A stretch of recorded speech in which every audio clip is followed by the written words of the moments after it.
All right. Make sure we've got some reasonable focus here. Yeah, and we do. I want to play around a little bit more with this non-metallic effect.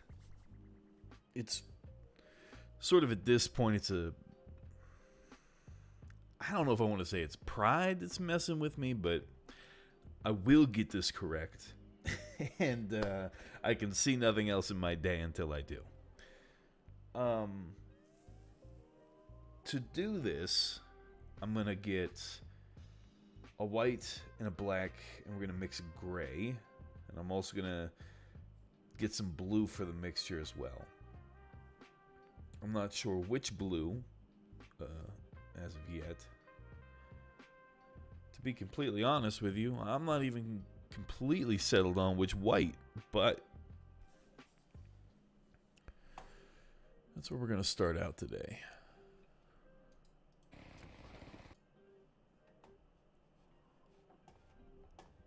Just as soon as I make sure I'm on my stream manager here. Yeah. But for sure, that's where we're going to kick things off here.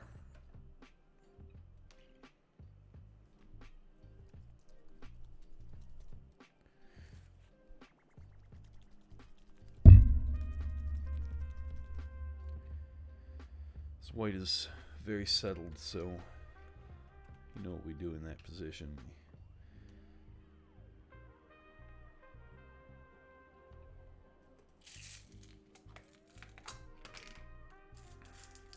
A couple agitators, once, twice.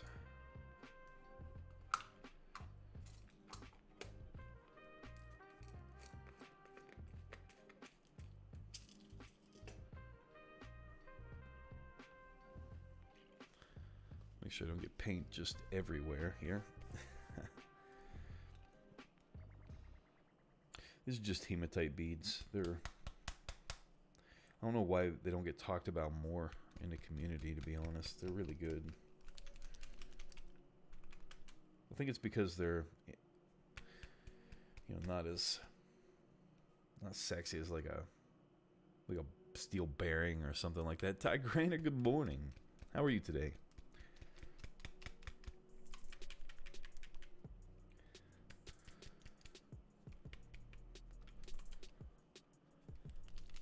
I have some very settled Vallejo white here where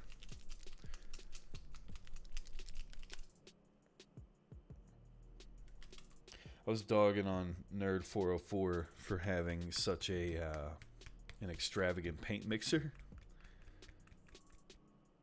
but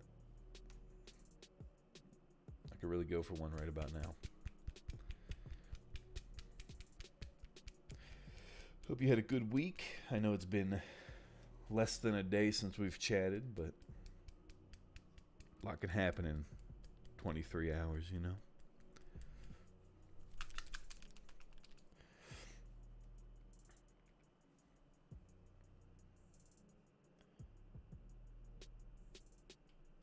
Editing is quite officially underway for the resin model prep video. Comments have been made about several things. One, probably the biggest thing, being why I digitally focused in. I think I brought that up yesterday. That was a big one.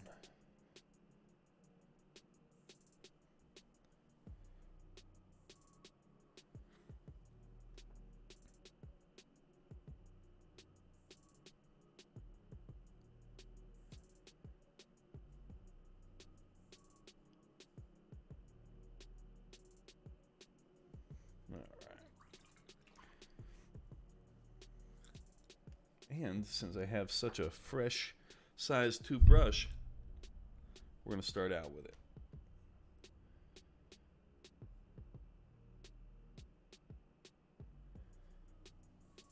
The first things first, for me,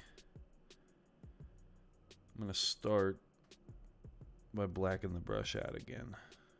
Or the sword. So let's get things covered up here. Get a nice fresh sort of palette to work on.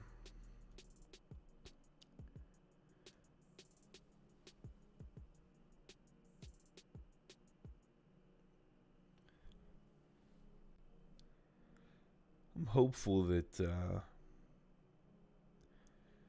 today the new the new stand I can connect the camera to comes in, and I'll be able to what I want is to get the camera from over here. So if I'm here, it's, you know, it's over there. I want to get it more here. I want to get it more where I look. I think that'll help when I'm painting at funny angles, and I think it'll help also with the focus. Instead of having to hold things at a weird angle, I think it'll show up better as a whole. But we'll see how that goes. It's all a learning process.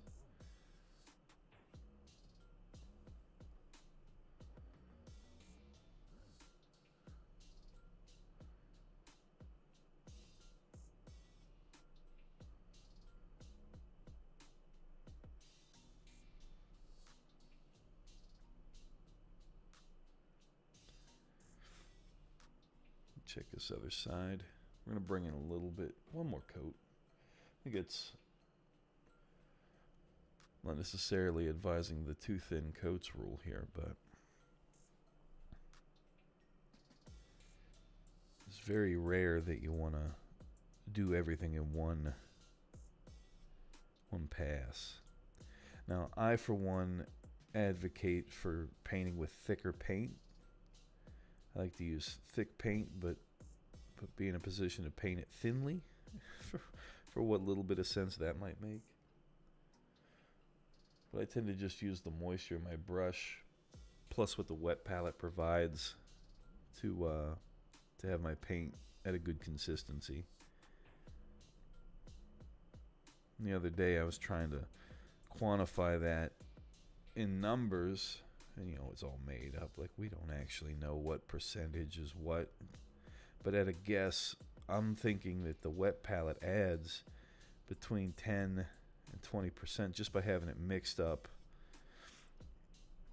there and not in a pot or a dropper or whatever. Not certainly sitting on a dry well palette.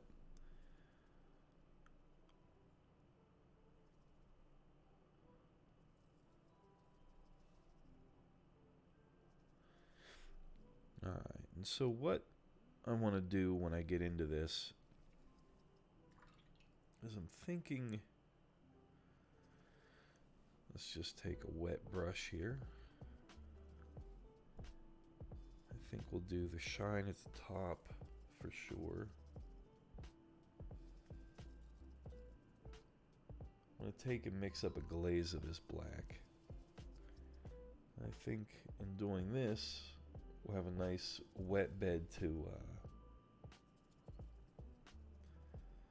do some wet blending, and then we're going to take the white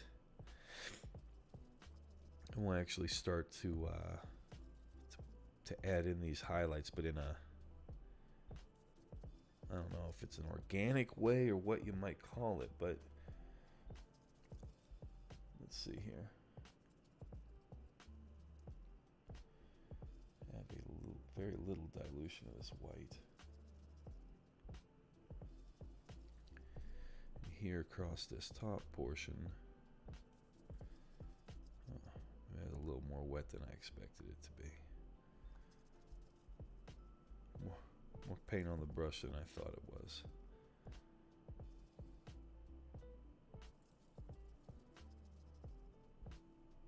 Or maybe the black paint was just more dilution than I was really looking for.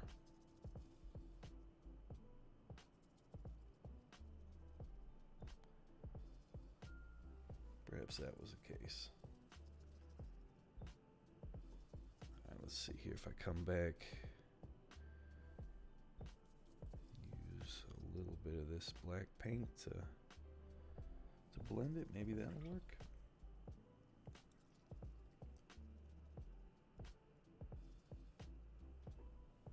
Let's have a look here.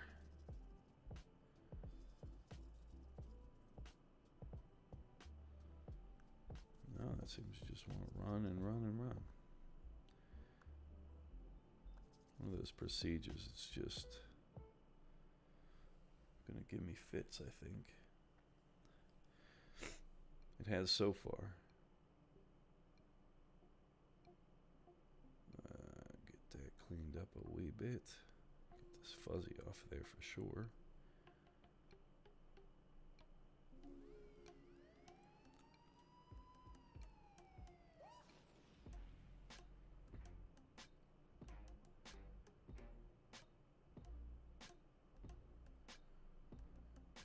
It's one of those things where we want to establish anywhere that we add this white highlight, we want to be certain that on the opposite side we've built up a nice patch of dark area.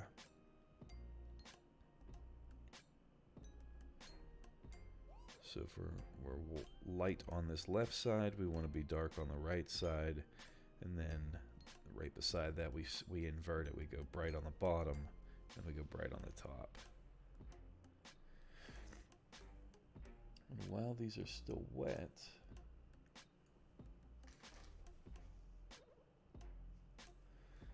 while they're still wet, we're just gonna come in with a little bit more white in the center.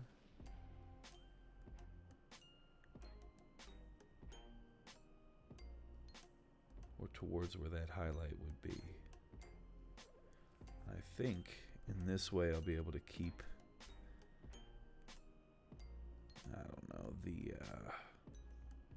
the non-metallic effect in place. I don't know if that makes sense or not, but that's what we're doing.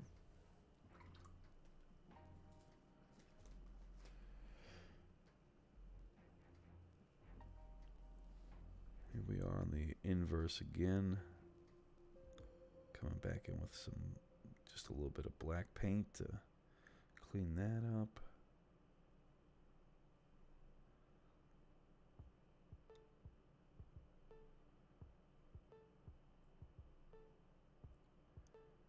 But I think it's also important that in these transitional pieces that we are adding and making like different shades of gray.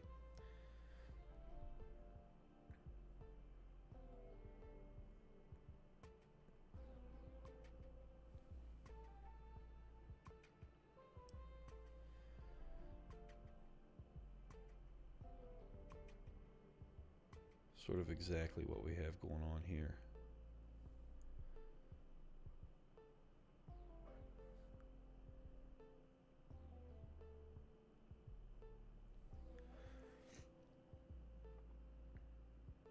I feel like it's this back and forth that will create a very smooth gradient.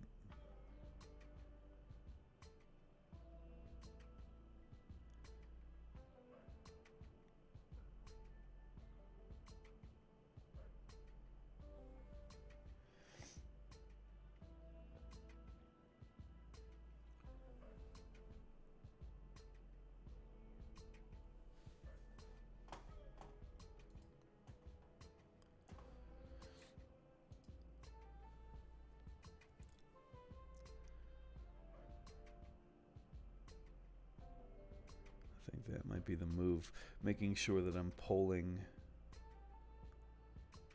when I'm painting with darker tones towards the recessed area.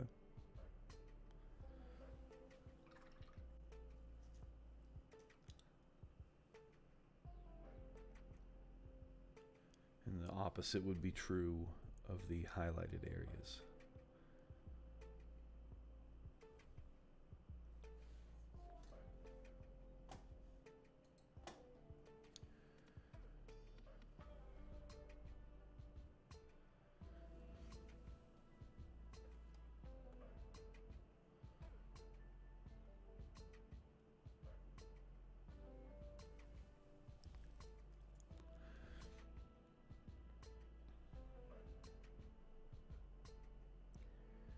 Here we're just trying to reestablish that darker area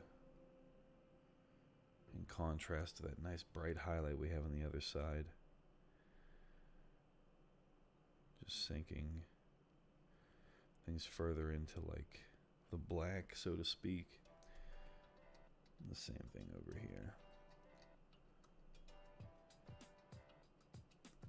But I think by having it be like this nice wet blended surface, we can get, we can get some fun effects, some fun textures into the blade.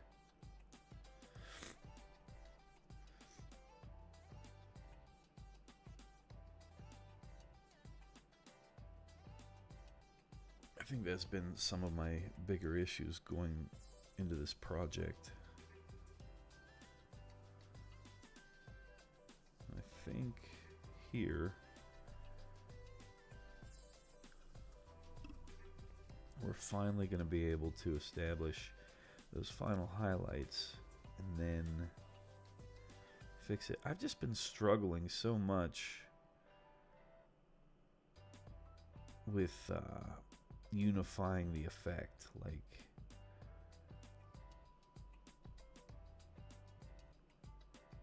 that's one thing that happens with new techniques. You end up bumping into little things that can hang you up for hours, and once you realize how to resolve it with a given color set, it's like, oh, well, now I know that. But it's crazy how different colors will respond to you differently.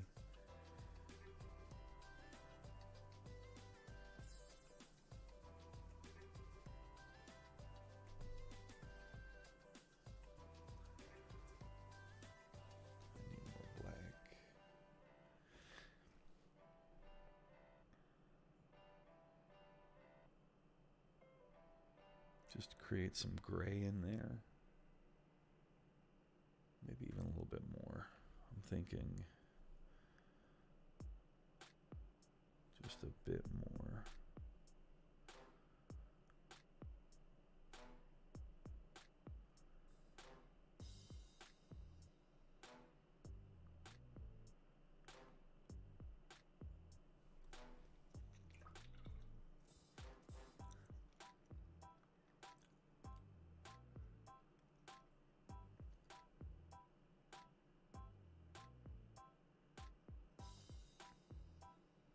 I'm going to make a glaze of my mid-tone here. That neutralish gray.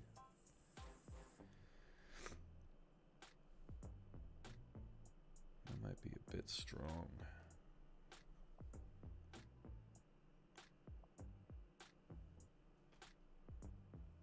Let's give this a shot. Let's see what kind of effect we can get just by glazing that over. Maybe this will tie things together. Sometimes you can do that. Let's see how that looks.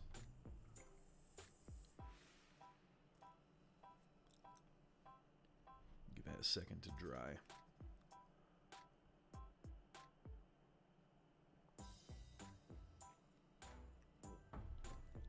This effect is going to drive me batty.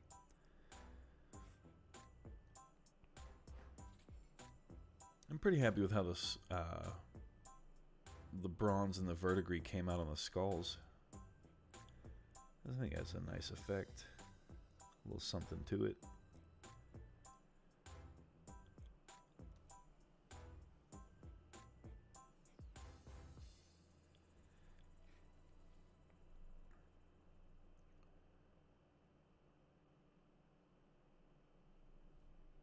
Just further insisting on this pure black highlight, the pure black against the highlight. Can't talk today. It's like I have these ideas in my head, but they don't come out, not coherently. I think while we're waiting on things like this to dry, we'll be well suited to work a little bit more on some of these red accents. So much like on his shoulder pad and chest and cloak, we can just start to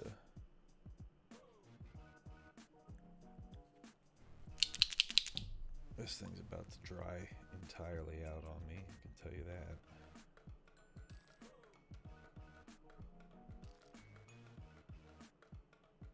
There we go.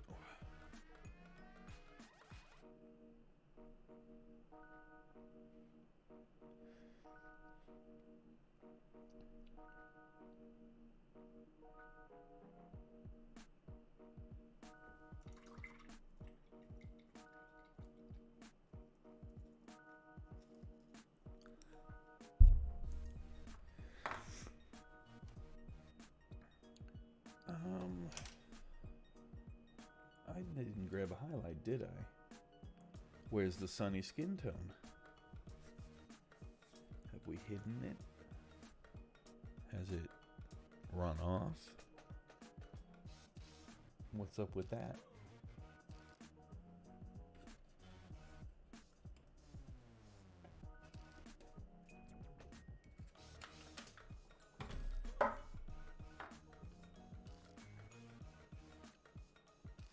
Doria? Well, good morning. Excuse me, I'm just looking for my sunny skin tone to add into this this mixture. How are you today? Welcome on in. Basic skin tone? It's time for basic. We need sunny skin tone, something with a little orange in it. With a little kick. Oh, this is a real bummer.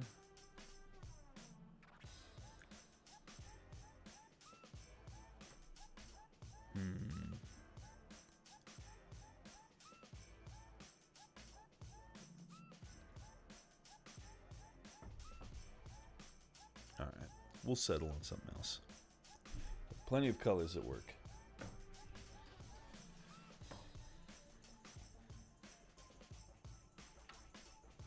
Doria says, thank you, I'm good. Just clipping some bits into my bit bank. What are you working at?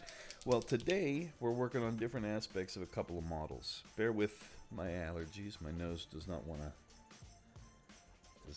let up on me today. Is what it is. Here we are working on Fallen Angel. Specifically, I'm working on a non-metallic effect on the blade, which is not something I'm super comfortable with. It's, you know, I've been in the hobby, well, we're going to start looking at 3 years here. It was cute when I said, oh, I've only been at this 2 years, or I've only been doing this 6 months, and then it was justification for me not knowing how to do things. But I'm still learning. I'm still just starting to hit that journeyman stage where you're just in it, you know? So I've never really done non-metallic work.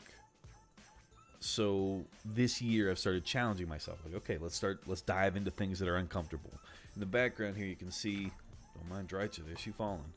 I had never done skin tones, so looked up how to take a painterly approach, mixing your skins up, placing them where you want their highlights, and learning how to like be more artistic about it, if that makes sense. So this was my first attempt at skin.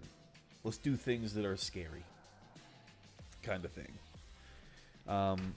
Ooh, don't fall, buddy. As far as non-metallic goes, here's my first non-metallic attempt. I tried on like smaller minis, trying to get the effect to rip off, but then like to apply it to a model that we were going to complete. This was like, let's try and be really good with it, and so that's what this was. And I learned a lot of lessons about how it pulls and how to get the kind of illusion to take effect at the end. I think it's pretty cool. The thing I worked the hardest on was at red, and then her face, her skin. The fur hat I got lucky with. It came together so quick, but I learned a massive lesson with the fur. Something I can take forward with me into other projects. But yeah, she's still a work in progress, but probably the best thing I've ever painted in terms of like smoothness of red with non-metallic, with fur, with skin. She's a lot of textures going on in there. And so here, to take those effects that are on, even though that's a bust in a much larger piece, they're very small aspects. And to take that into one thing, like a sword such as this, is such a strange... it's like a puzzle box that you sit there and fiddle with back and forth, if that makes sense. And so that's kind of where I'm at with this. I'm in that back and forth stage where I really want it to start making sense, but it keep making a wrong turn, so to speak. I don't know if you have any experience. I will say this: we are very link friendly and love to see what other people are working on. Foxmeyer Art, look out!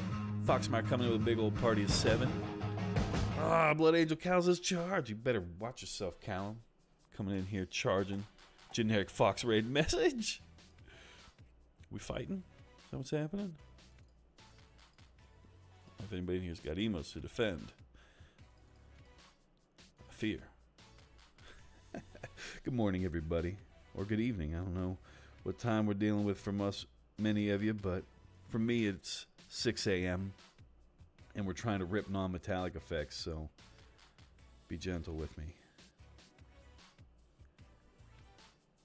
I'm trying to create an optical illusion. I was just explaining to Thoria that we are very link friendly. Happy time zone. Yeah. We're very link friendly. Love looking at what other people are working on. Foxmeyer, I will avoid asking you the question that everybody asks somebody that raids. What were you working on? Can you show me a picture? I'd love to see. Yeah. I know you're probably looking towards not working on that thing. So if you do have any photos, we do want to see them. If not, just tell us a story. What's up? 12p here.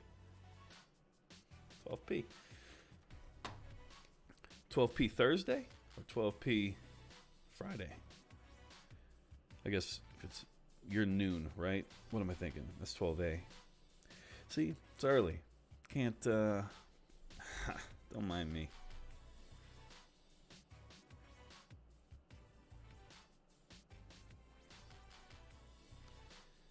Here we are just trying to find the center of this thing. Not happy with that, so we're wiping it off. Foxmeyer says, don't have a picture yet, of course. But I'm doing goblins and 12 in total, and I've got 8 done so far. That's awesome. I struggle to get through projects at any rate of speed.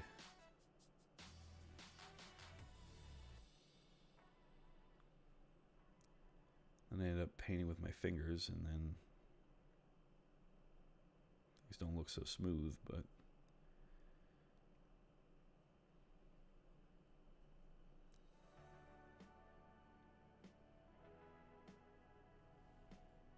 I think it's starting to... We starting to get an illusion here? No? Nah, we're not there yet. Thursday, yep, you're in Europe. Okay.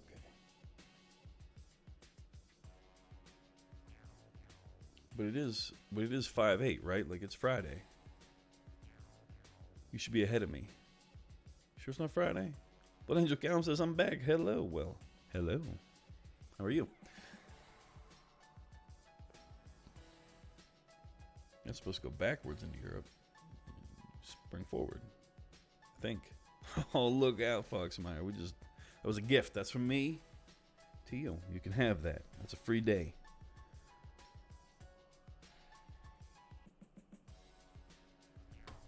This brush got a couple runaways. I gotta run this through some hot water.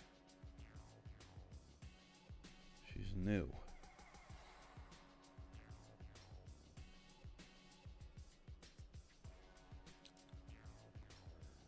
That's right. But you do know what it is with goblins and how cool they are. And so that's what's up. Yeah, we're out here just losing that good fight with some non-metallic effects.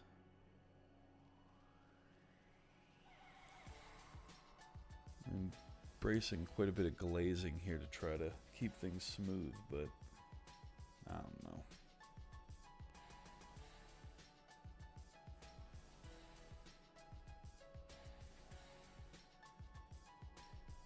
think the more of these glazes I do, it's possibly a reflection on how lazy my blends are, but maybe that's just pride in the back of my head telling me things. I don't know if anybody else has any experience with this, but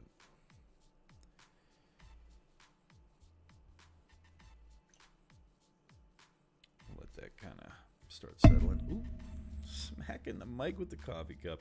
Callum says, I'm good. I have lots of nerdly stuff to be building and painting, so I won't be as active. All right. Getting some work done, though. We do like that. Kick us an update at some point here, Callum. All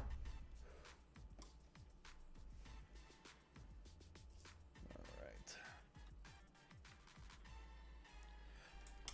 On the plus side, I think right before your raid, I was looking for some sunny skin tone, and though I could not find my sunny skin tone, I do see a fresh bottle. Look at the separation, though. What's that about? That's no good. So first thing we're going to do here,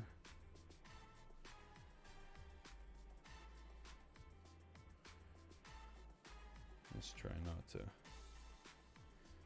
make too much of a mess.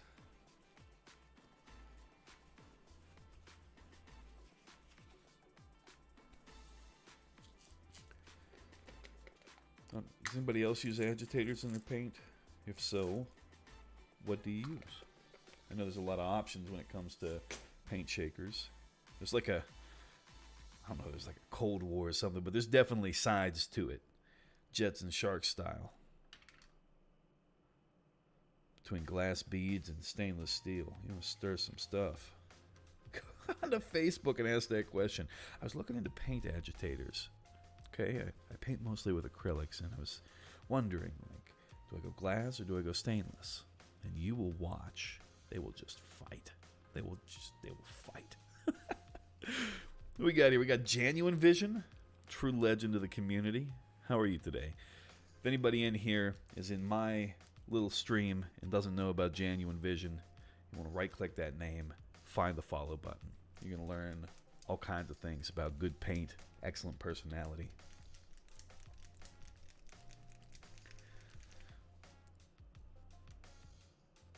Sunny skin tone. This is a magical color. Some people ask for bias. Good morning. Hopefully today is in some way any better than the rest of the week you've been having. People ask all the time, what paints do you get, this and that? Whatever's convenient for you. If it's a big name company, they're going to give you good big name quality paint. But different paint lines have, every now and again you encounter a magical color, is what I'm trying to say. This is a magic color. If you're working with reds in any way, everybody has the same opinion of this paint, and it's a good one.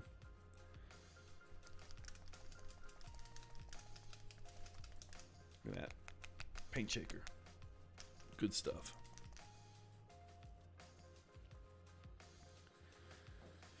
Bye says, good morning. Callum says, it's not the best picture I have taken, but this is the Lord of Contagion I finished yesterday. Well, I will have a peek at that here as soon as I get this squared away. Jan, do we have a term yet for that little bit of paint, regardless of how well you've shaken it, that little bit of separation that lives up in the nib? You feel me? Like up in here, that little bit that just comes out at the top before the good paint comes, like that little bit of slime on your ketchup. I'm thinking about calling it phlegm. A little paint phlegm. Trademark that. Nomadic ink. Let's have a look at this link. Callum says, I finally got the paints to finish him. He had been sat on my shelf, half finished for over a month. Listen, half finished models are, that's not gray, so we'll take it. In this community, that's a work in progress, so you're doing good. All right, let me take this link real quick.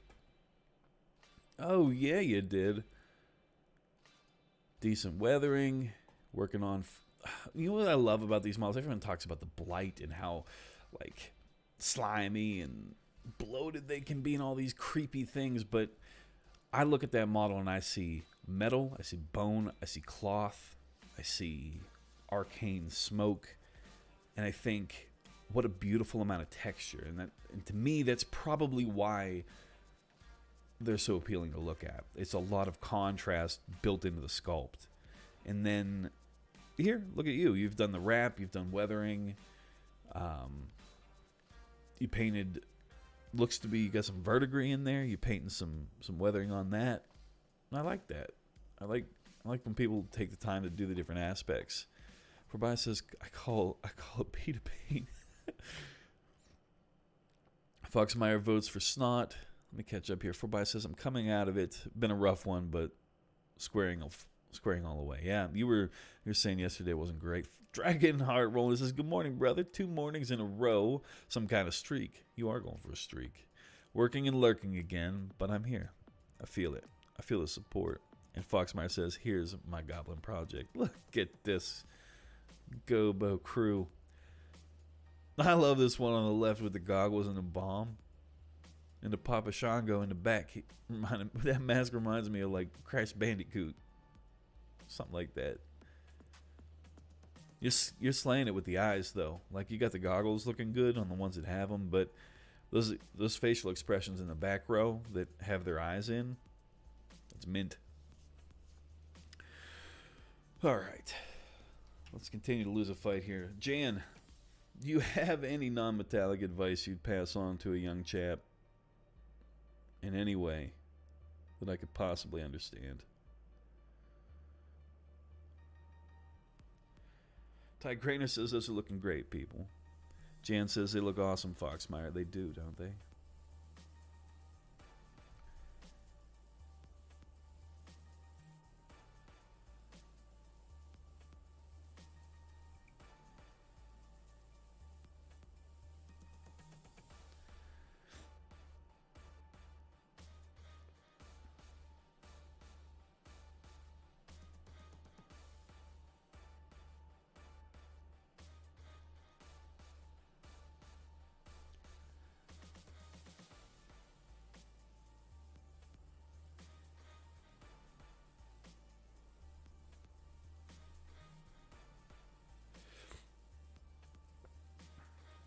Jan says non-metallic advice? Question mark. Yeah, look at this. Look at this sword that.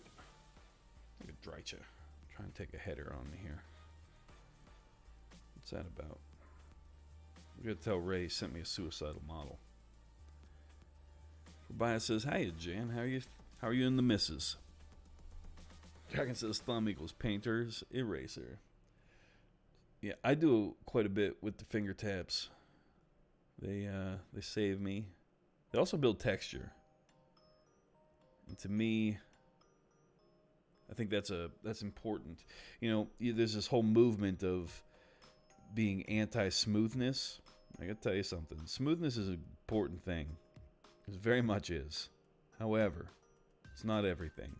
And if you can find a way to paint in a smooth or in a textured way smoothly, it's really what you're after, I think.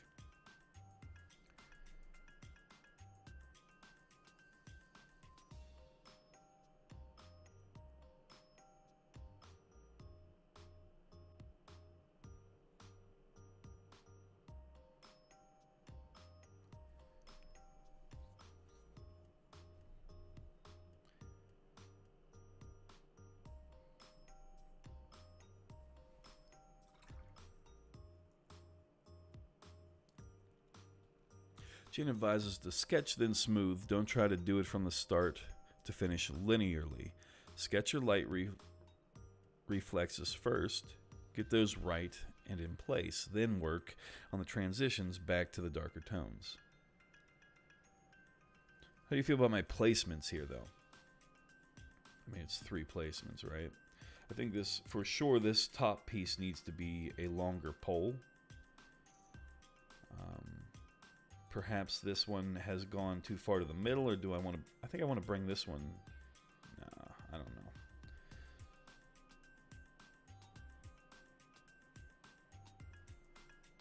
I think this middle piece is just throwing me off here.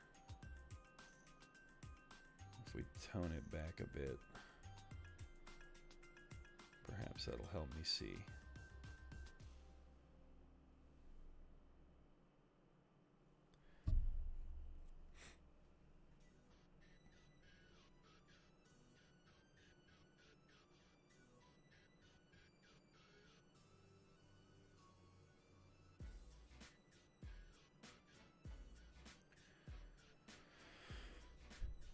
Jen says, for bias doing Grand Pal, just been out getting some of the lawns mowed.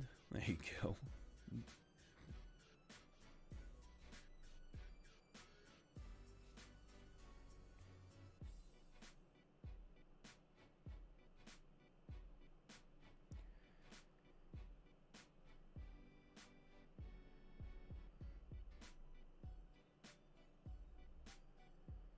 I think in this way we'll be able to hit a better line. And then here. All right.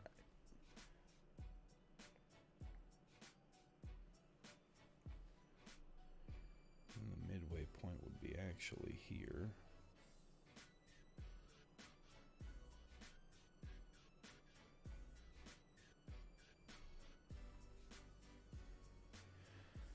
It's gonna be a lot of back and forth. It's gonna get worse before it gets better, I'll tell you that.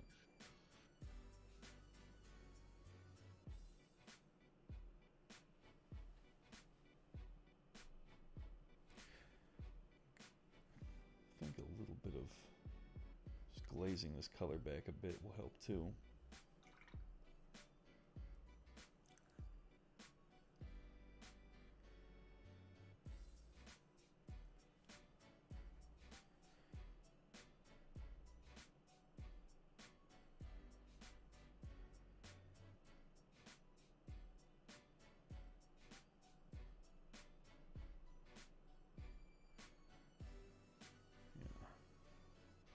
Better.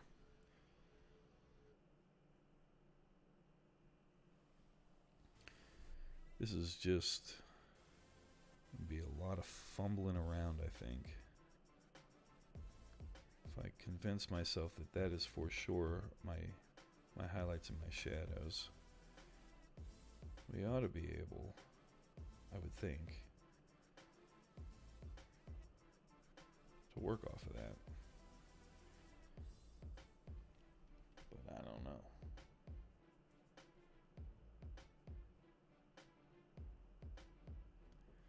Dungeon Master Painter rolling in. Well, hello, hello.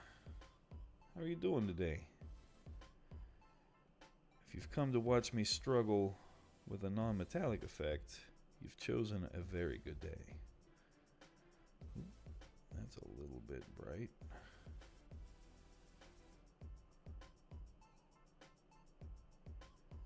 It's interesting how some colors are too bright as a shadow, but if you're working towards your highlight, in some way you're doing the right thing.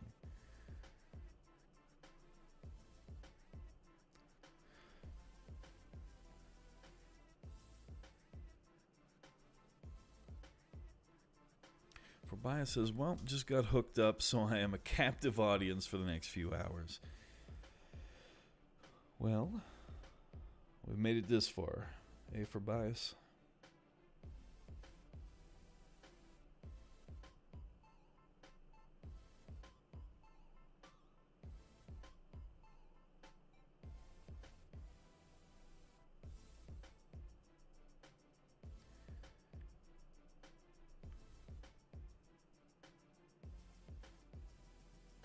Yeah, I'll just continue to crack along with this.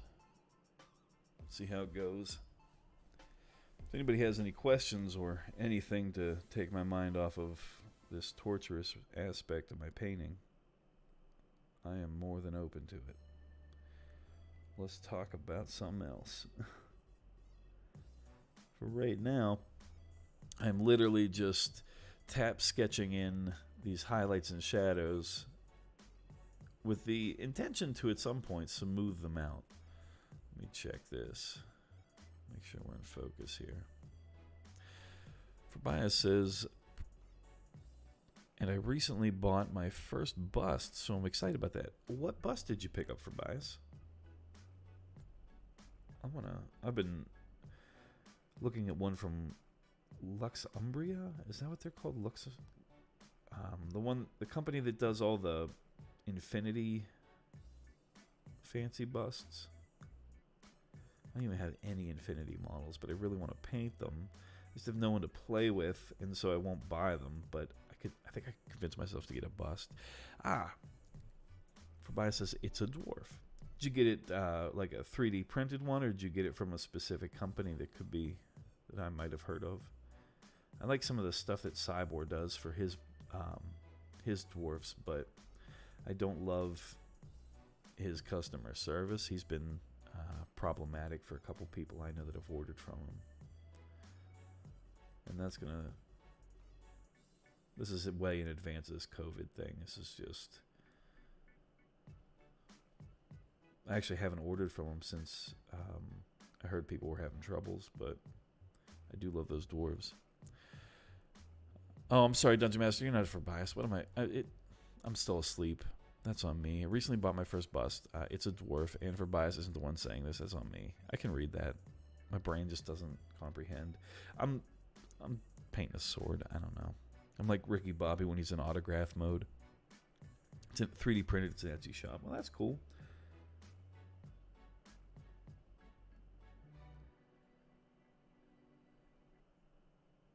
I apologize.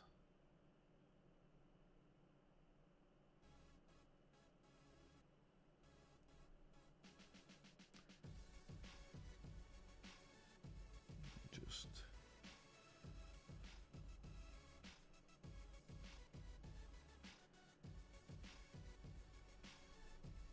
super sketchy. Maybe in some way, a quick glaze will help me make some sense of this. That's a bit bright, huh?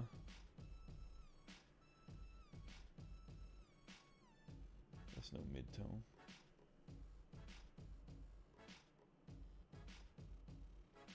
We're going to try again. A little bit thinner as well.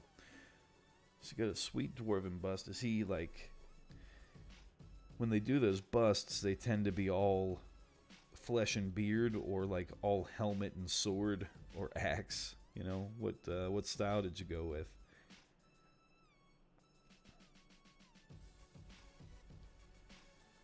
I think for me, the dwarven busts that I'm drawn to, they tend to be like more like robes, some armor, and it's all about the face and the beard. Dungeon Master says, I've been getting a pretty good grasp on lighting with the mini I'm currently working on. It was quite a struggle, but it's turning out pretty good so far, I think. I'm sure it is. And if you want to share, please pop up a photo. For Bias says, well, I did buy a couple of busts from George T, but no clue on when I will get them because of the mail server. That's absolutely true. I feel that for Bias.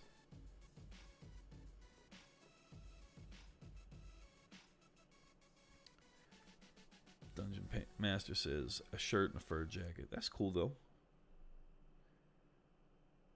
I'm going to attempt to, in some way, start to bring the black back into this.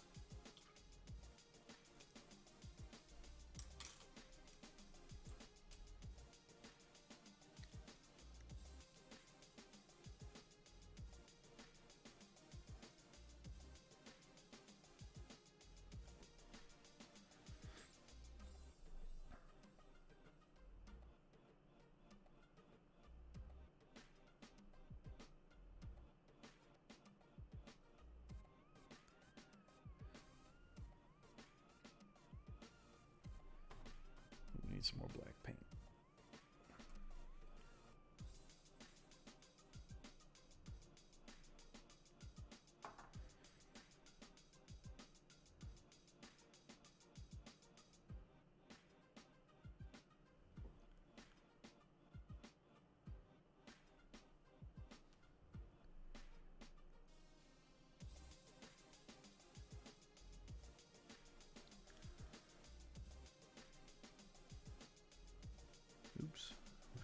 Don't want that.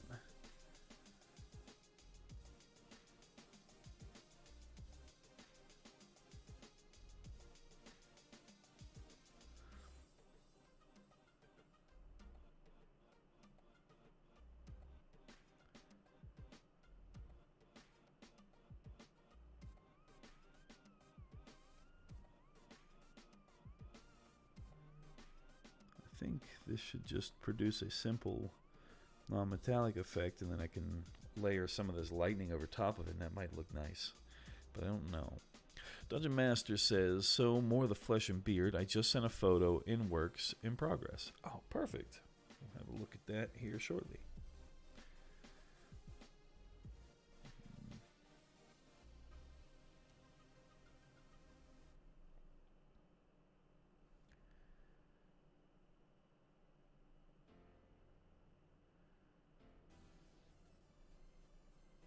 A little bit too much of this out there, and it's stained. Just not awesome. Being super not awesome.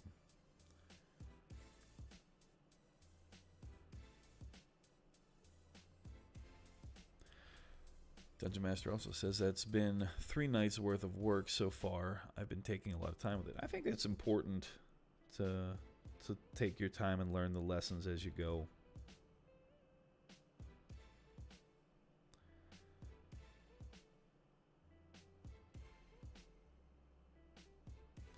It helps out a lot.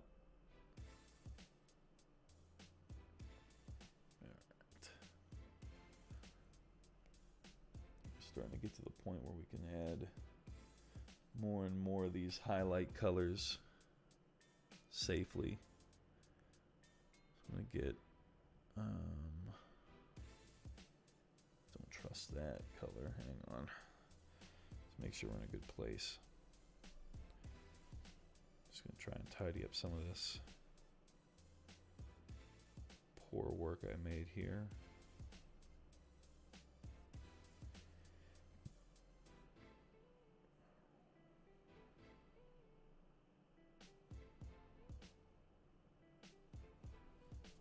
Fix some of that staining.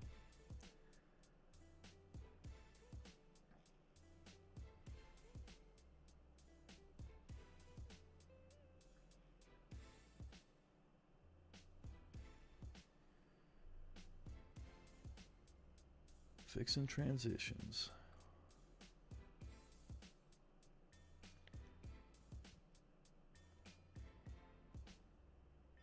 I'm happy with that one, I'm not gonna lie. I think that edge is starting to come together in a real way.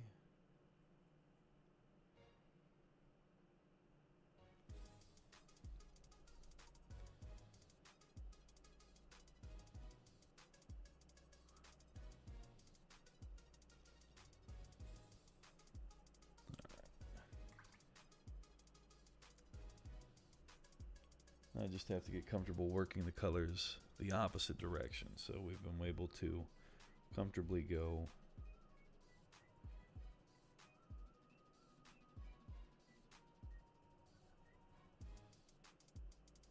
up to white, but now we've got to in some way figure out how to get this to smooth a transition back to black. I don't know why it's different, but it is.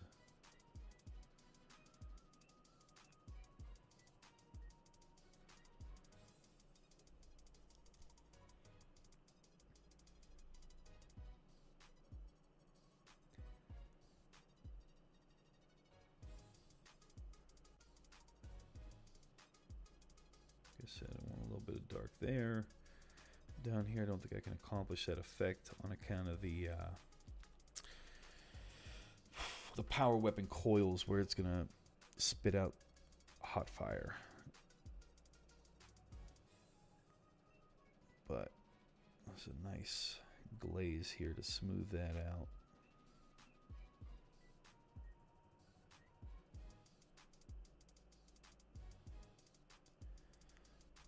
Back and forth and back and forth and back and forth and back and forth. I think it's just the story of this situation.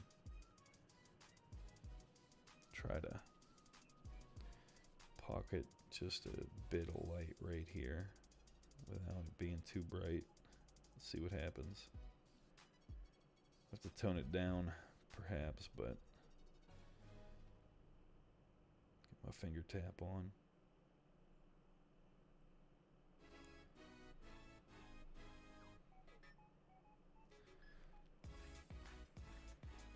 Maybe if this gets a little bit brighter as well.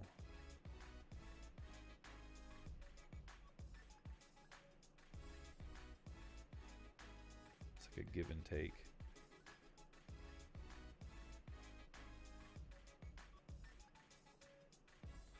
So Jamesh says, well, I need to get some sleep. I have work in the morning. Good night. Well, I'll take a look at that work in progress here when I get some time. And if you're looking for some feedback, we'll give some feedback. And but I'm confident that your extra work is really paying off.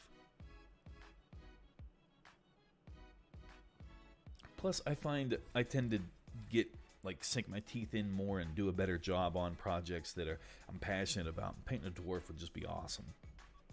I should paint a dwarf soon. When I'm done painting commissions, that might be something I paint for myself. I like that. What color do I need? Let's check and see how strong this is. Some dilution. Okay. Feedback is always appreciated. Perfect, Dungeon Master. Yeah, we'll chat on Discord. Get some rest. Thank you for hopping in. The support is always super welcome. You know how that goes. Smooth this transition back to black. Do the same thing up here.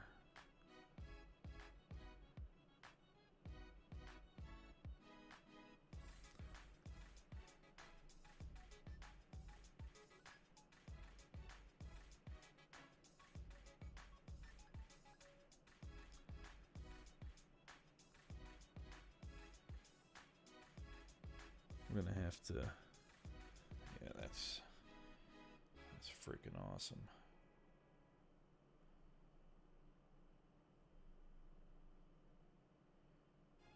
How fun. Alright, now we're gonna do it again. We're gonna take since that was a darker tone, we're gonna mix up the mid-tone of the highlight now. Check our dilution. Super thick. Okay, alright. That's why you check it on the thumb.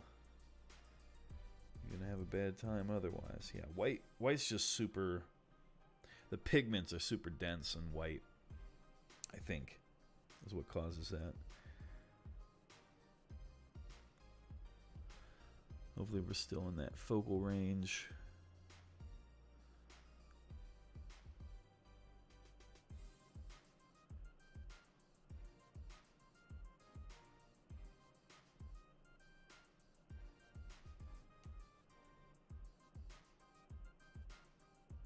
It's so easy when there's an edge, like it's supposed to be brightest at the point. You can just take the brush and just push the whole way. It's weirder here in the center when we're trying to take it to a point and stop. You got to come from two directions.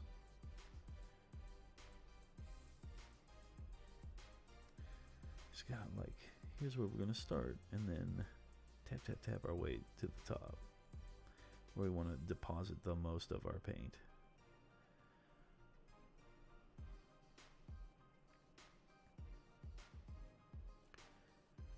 Anybody else super excited to flip it over and start to try to accomplish this same effect on the other side? Because I am super excited.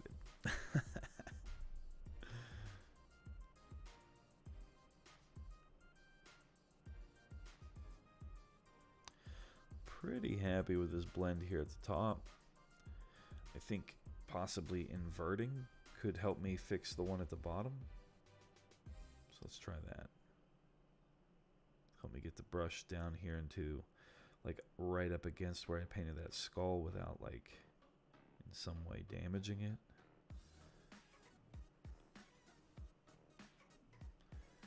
We lost a little bit of that mid-tone.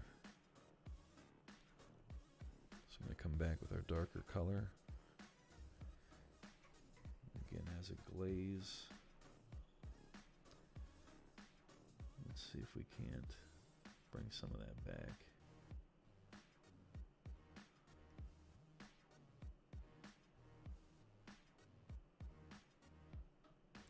Just using stippling to create a smoother transition without buggering up the pure white there at the end.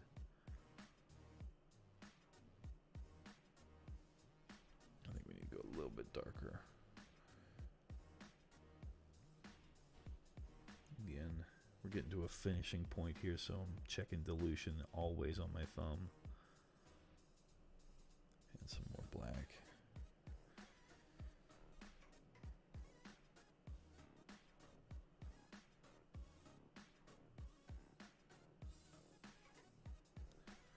That's not at all what you wanted to see. Hang on. Keep cracking at this.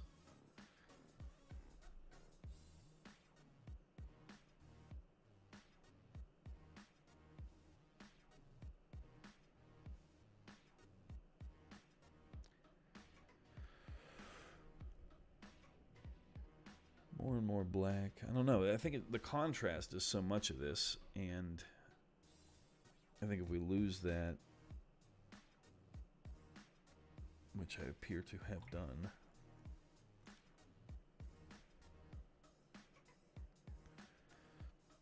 Let's see here. Are we? Yeah, we're diluted here, but we're pretty much working with black now. So I should be able to start to correct this.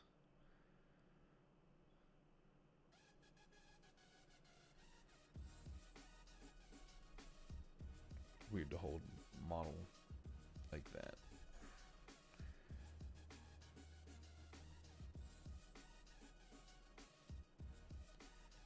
We'll get some more black paint. Weird that that's the one we're losing the most of.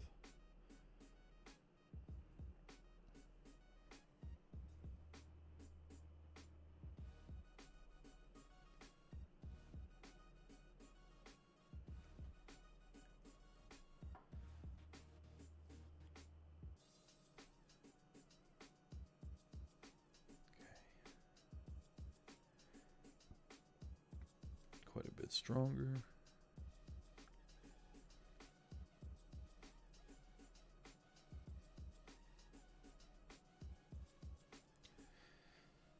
Go inverted again. Try to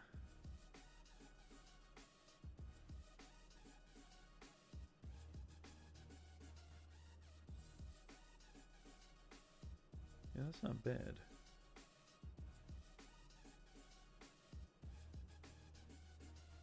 Take it the other way as well.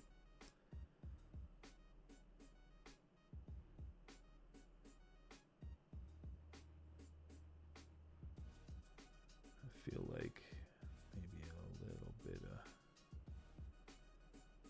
pocket of that down there will look good as well. And then I can bring some highlight down here on the opposite side for that flat portion in the middle. I think that'll give us a nice effect on it, but my word, is this a back and forth process. It's like there's there's a flat portion down the middle of the sword, and then it bevels off on each side. I'm likely just overcomplicating things, but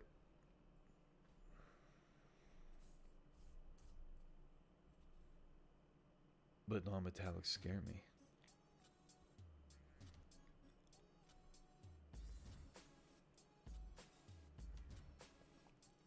I'll put this over here.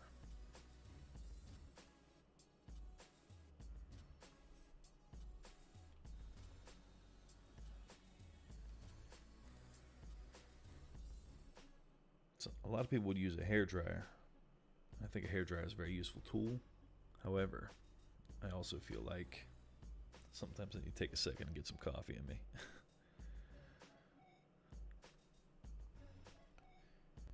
Alright, we're still quite diluted. Now we're going to take that transition and we're going to work it the other direction.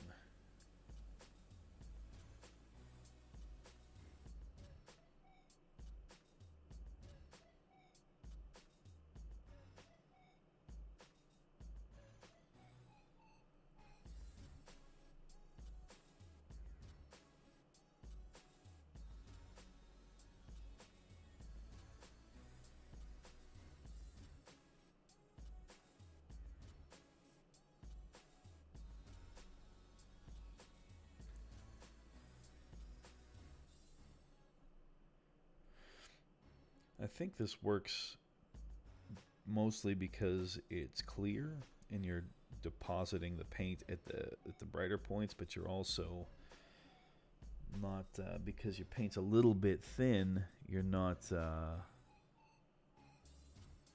creating a nice gradient as you come like drag across your transitional piece little bit more each time, or a little bit tighter each time.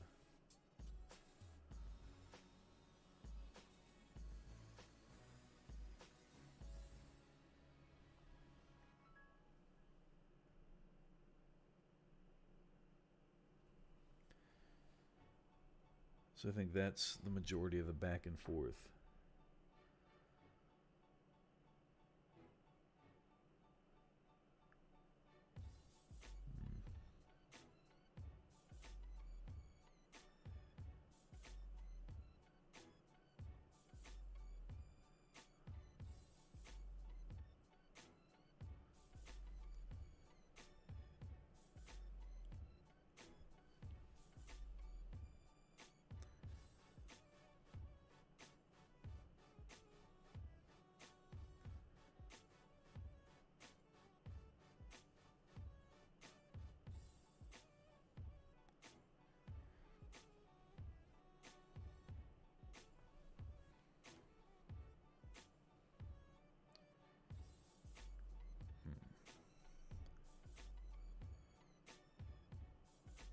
Sorry if this isn't as interesting to watch me sit here and fumble through, but it has to be done.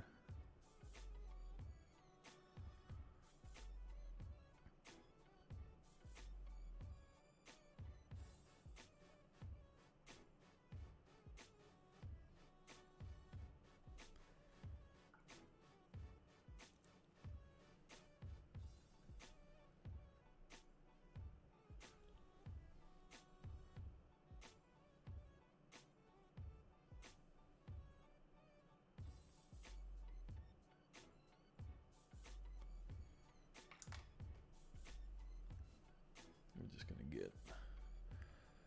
work our way darker and darker on this one.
I don't know.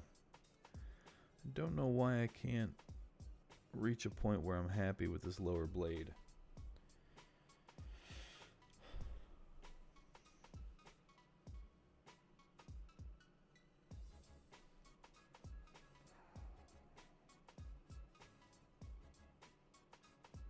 Maybe if I just place the highlight point.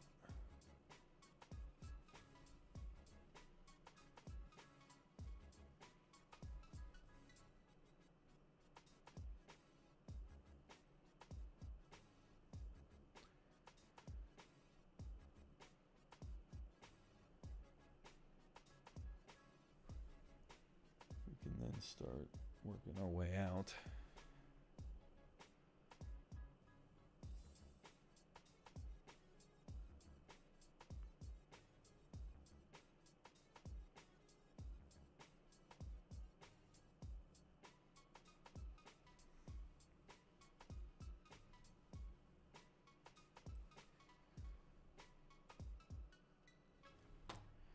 Again with this. Oh no.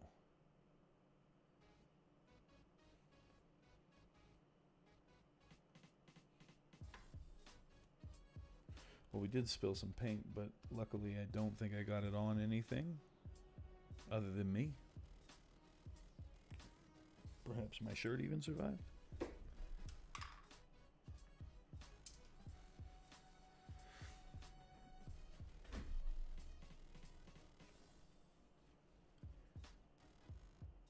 Though, funnily enough, I did get it on one of my stickers, and I think I'll leave it. That might be a commemorative little guy. Looking like a Jackson Pollock over here.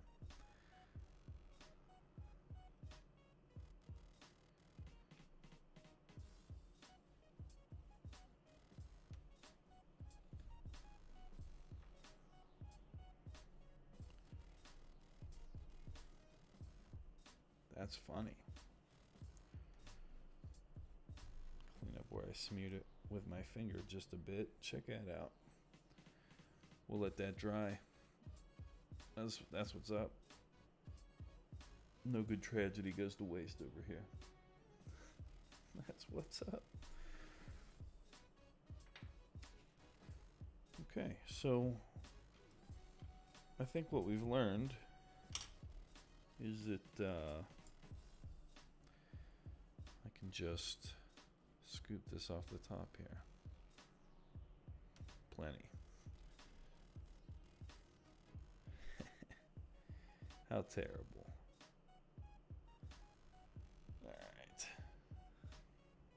Alright. Ew, paint.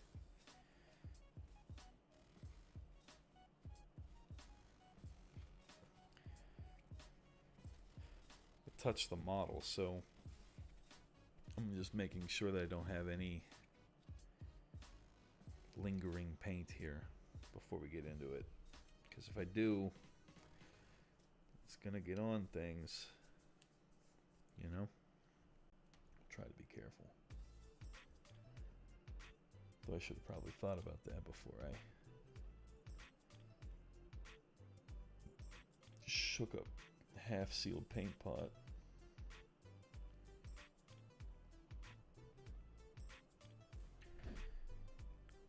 That was a silly thing to do. All right. Where were we? Make sure we don't have any paint. We don't have any paint.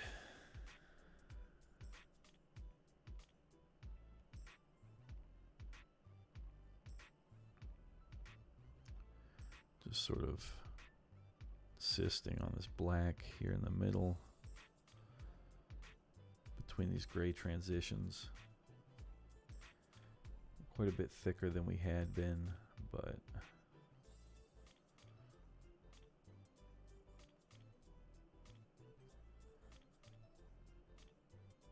I think in that way we'll be able to dye a bit quicker these transitions. And this one here is very opaque.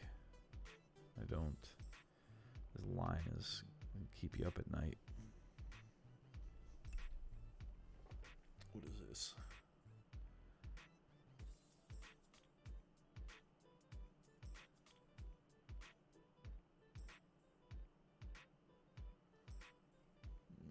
We'll get into that later.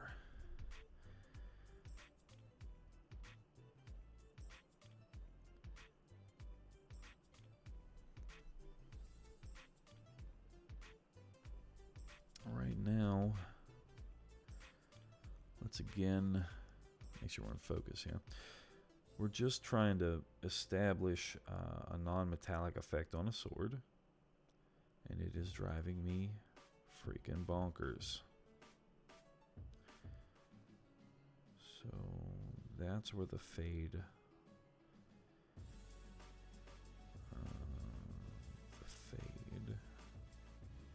and then that's where the highlight needs to go. So here and here.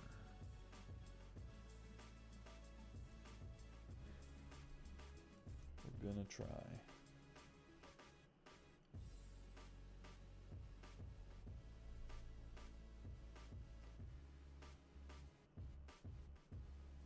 Try and work this thing one direction. We'll see what happens.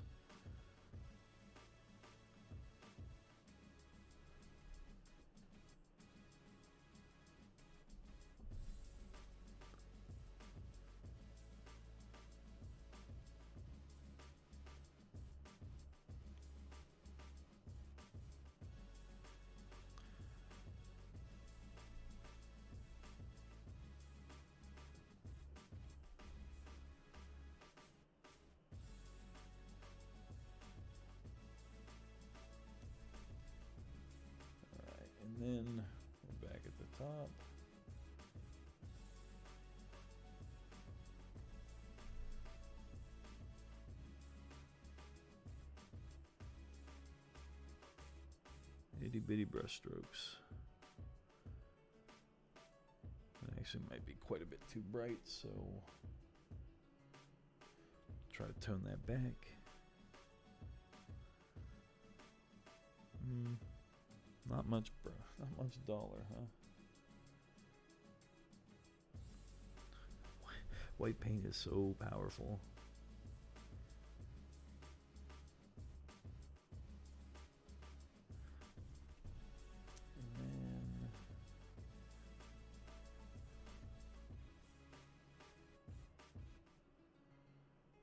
I think, actually,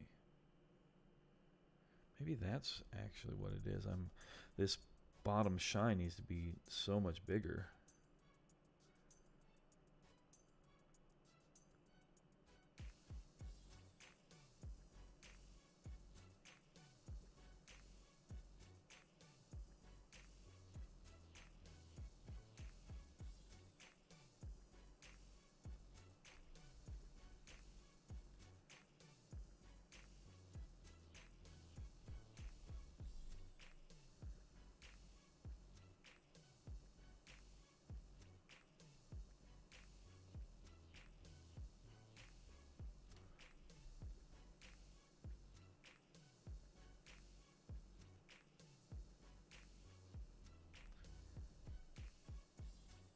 Perhaps, but I don't know. Let's see.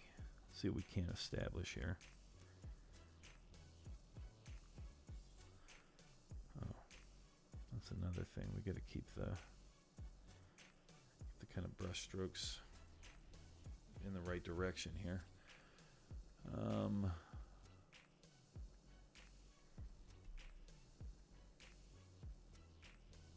For giggles, let's just get some of this.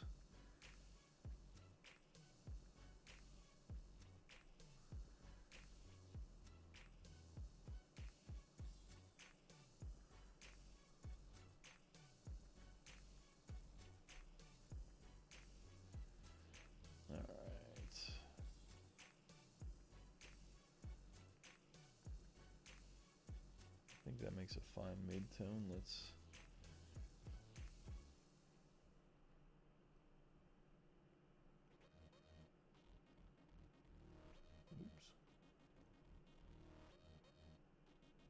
suppose it helps if you actually have some water on your brush, huh?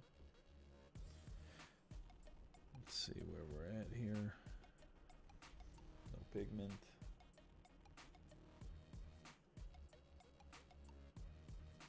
We'll try again. Not terrible. Okay. See if we can't unify these a little bit.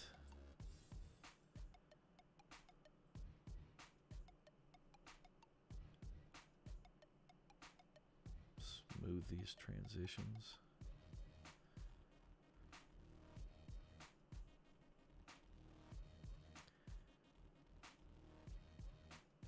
I don't understand what it is about the non-metallic style that turns it into like a magic trick. But boy, is it cool when it takes effect.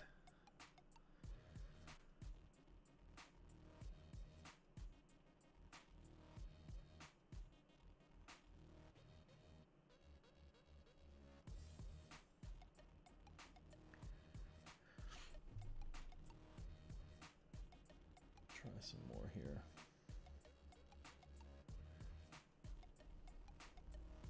This is just me attempting to extend this highlight a little bit further to in some way compensate for the opposing shine. I don't know if that's the right way to put it, but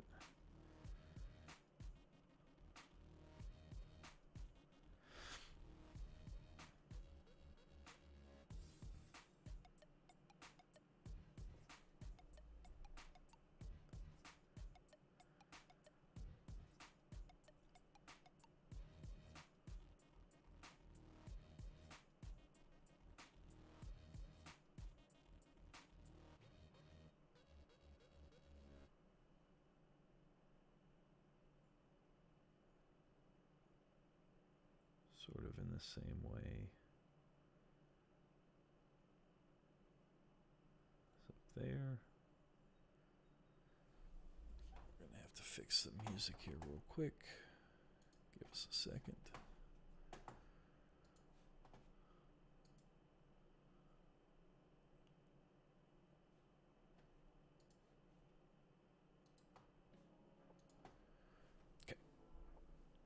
Okay. I think that highlight, like this left side, the side closest to our model, is looking pretty darn good. And I'm thinking if I can just get this established across the bottom a little bit better, we'll be able to start to do the edge highlighting, and it'll start to take some real shape on us. Let's make sure we have enough dilution in the black. Let's check on our thumb. Yeah, it looks pretty good.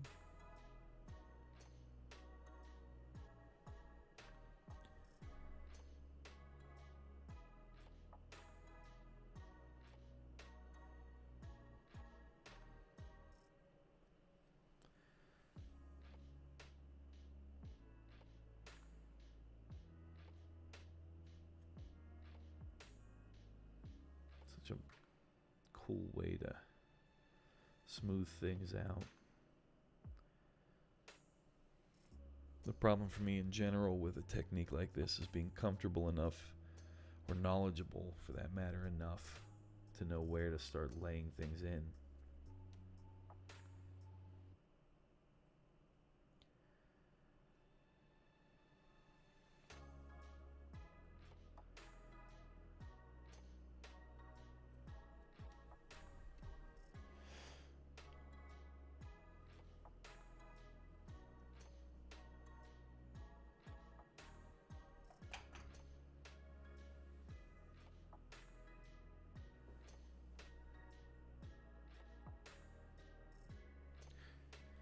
Pretty darn dark.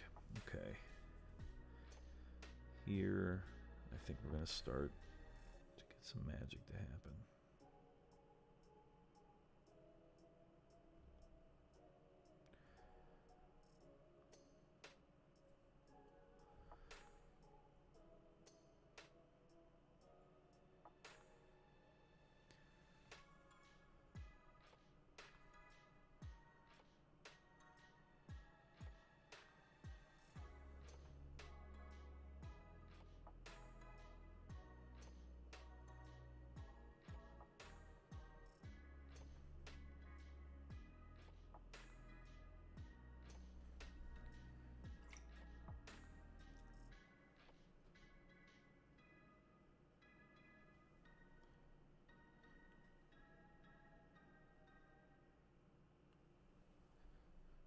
Okay, that might be not enough dilution. I think that's going to be a little strong. Try again.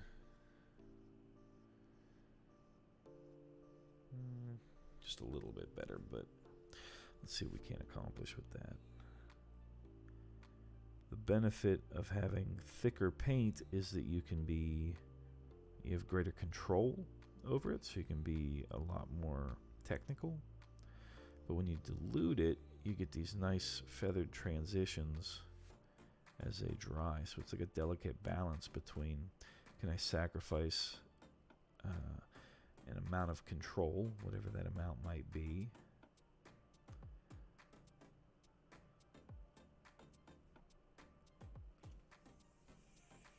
like when can you let go of the control to get nice blends. Sometimes you don't have to, but sometimes you do.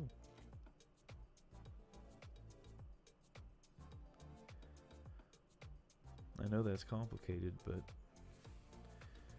just kind of is what it is.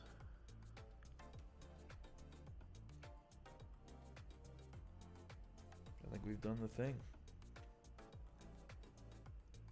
I have to fix the lowest highlight and smooth that out from where I made this like dot here earlier, which is ill-advised. I'm going to tell you right now, I would not have done it like this to do it again. highly suggest we do something else. Okay.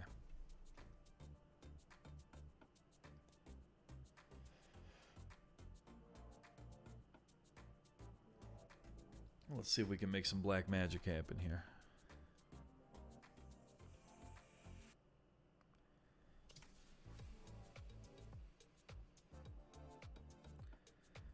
I'm gonna use the edge of my brush. Oh, don't worry about that. We'll just put a big old swath of paint down there and ruin everything. That's cool. Real freaking cool. I hope I'm in focus for this. So here's the side of the brush, or the side of the brush, the side of the sword with no edging. And then we're going to try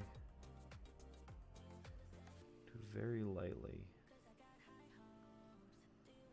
run the bristles of our brush very, very, very lightly.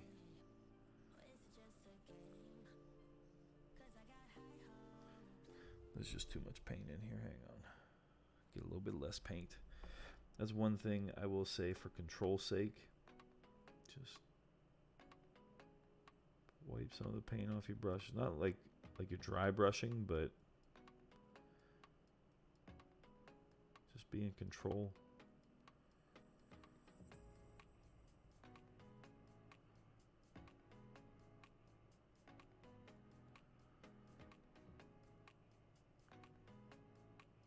It's like you're limiting the amount of wet paint that's on your brush. Do the same thing up here. Listened to a guy one time advise people to never use the side of their brush, and I was like, okay, first off, why would you ever tell anybody not to do something that's a technique, that's like an established, known way to do something? You can say, I don't do it because... But then he proceeded to rip just the wonkiest line with the tip of his brush. Just super, super wonky.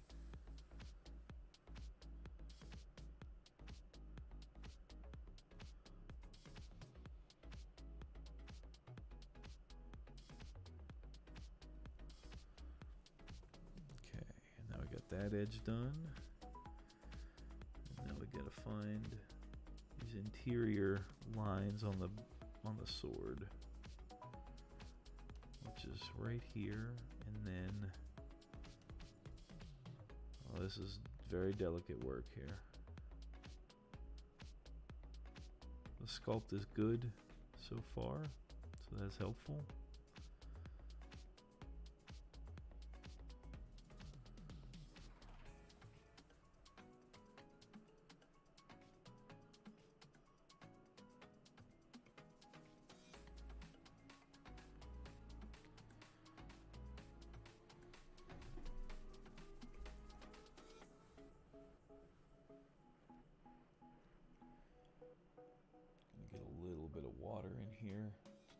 Things flow. Also, with a little bit of dilution, it'll benefit you in if you do make a mistake, you can sort of remove it a little easier. Here you see me painting, but nothing's happening. It's because I'm trying to be very gentle when the brush finally does touch the model.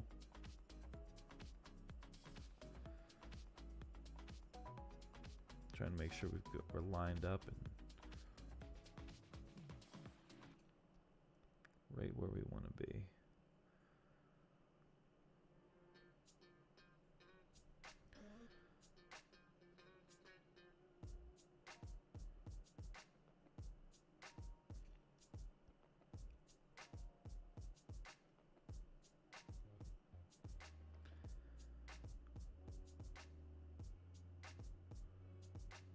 So close.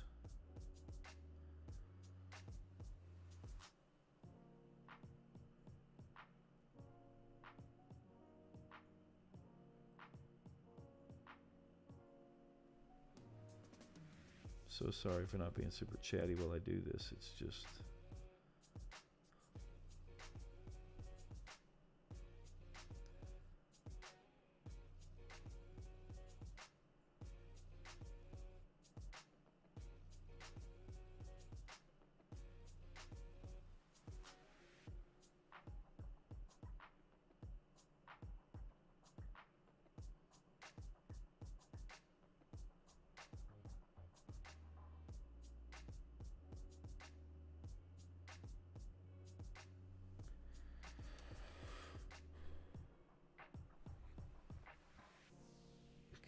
from this angle here to try to establish this line the rest of the way down.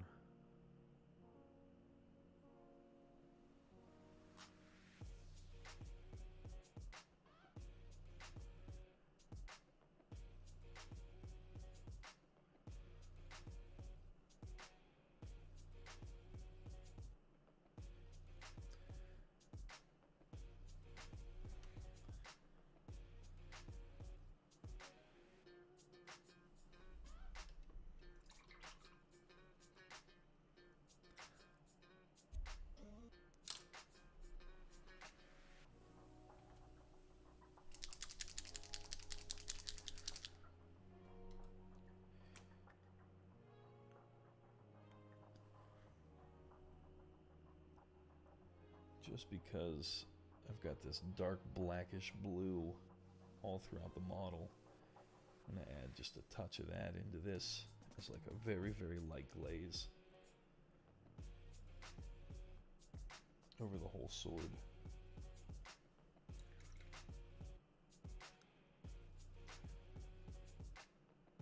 Let's see how light we're actually talking about here. So if we were looking at this white on my thumb, it will dye that. I think I'm going to go a little bit lighter. If we add just a little bit more dilution.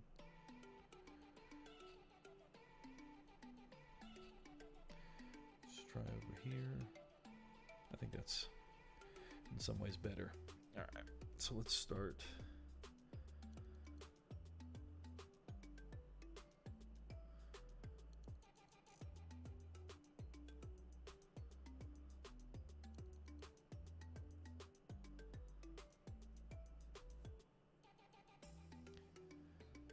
I think there's a lot of work I could do here down the middle, but I just don't know. We'll let that dry. Got a whole nother side of this to do, so that's exciting. Do it again.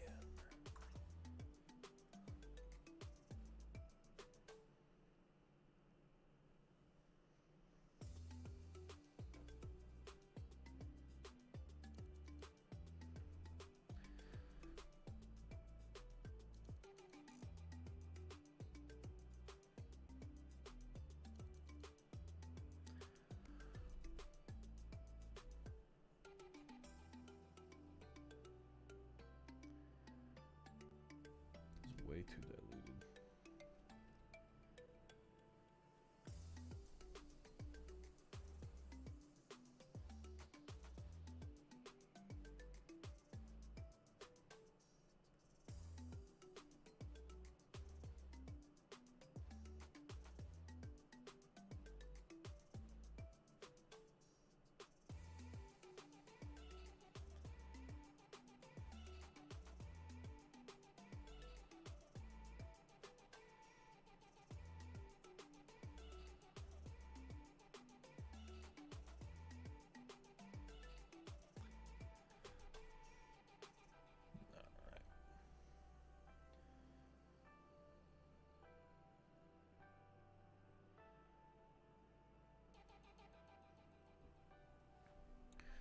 Let's see about this point up here.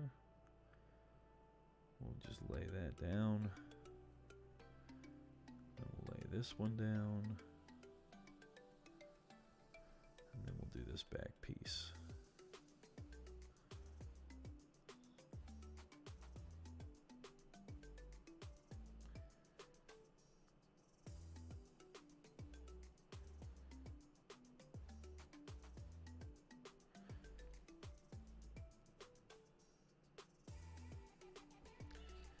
Maybe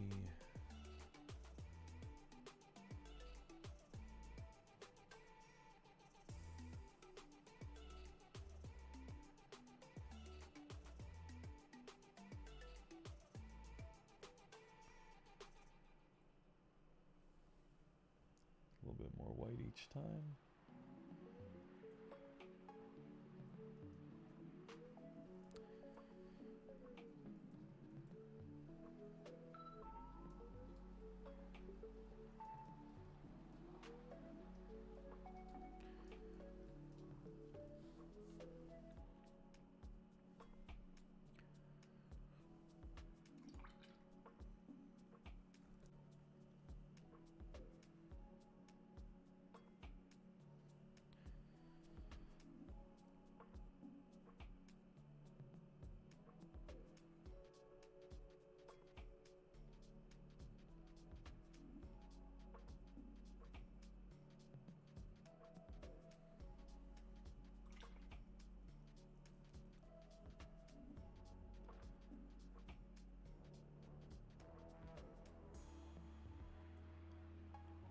just trying to establish my mid-tone color, make sure I haven't lost that on my palette, so I can get a glaze of it together to try to, in some ways, tie this all together.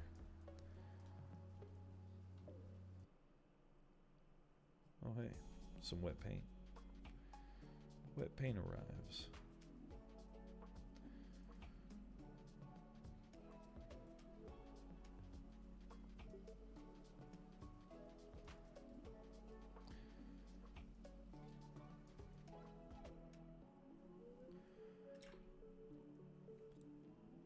And let's get kind of a darker tone with a glaze. We'll take it the other direction.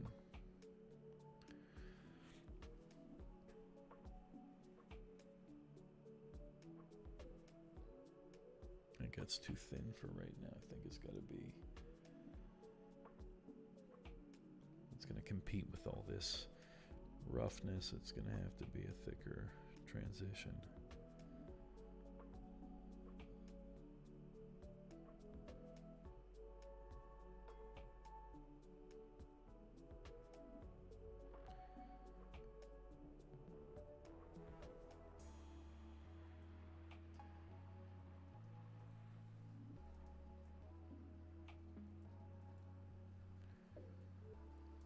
Seems to be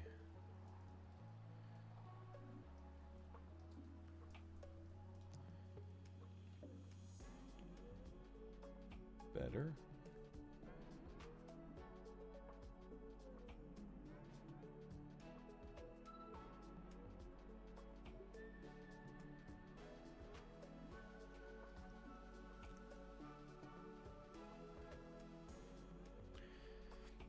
I think the piece that you don't want to lose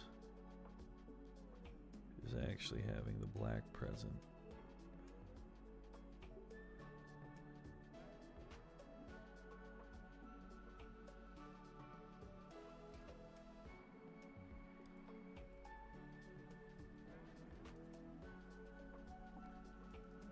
You kind of have to like force it in there, the contrast in some places.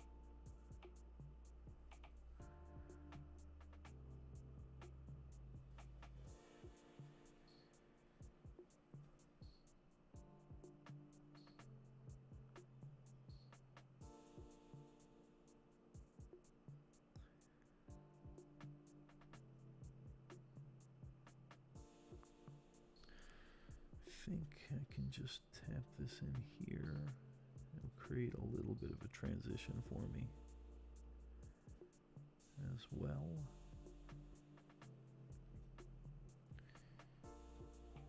Yeah.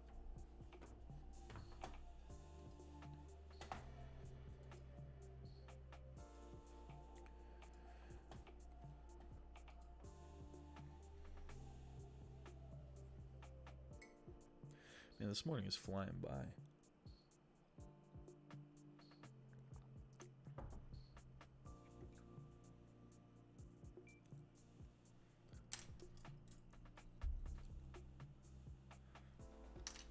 take a picture of this before I come through and likely wreck it. I don't love that line, but we'll speed it up.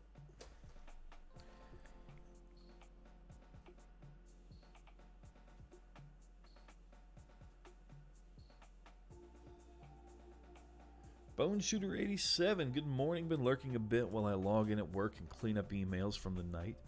Well, thank you for hopping in here. It's always nice to chat.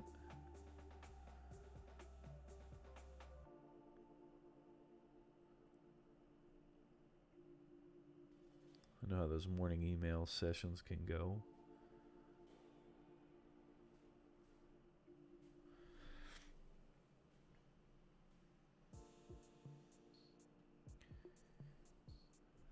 just gonna try to in some way sketch some lightning here.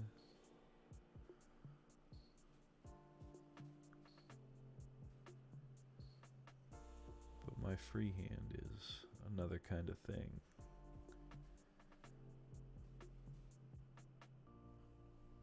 Bone Shooter says, only 47 emails this morning. That's light. Are you in IT? Getting 47 emails overnight. That's another volume of work.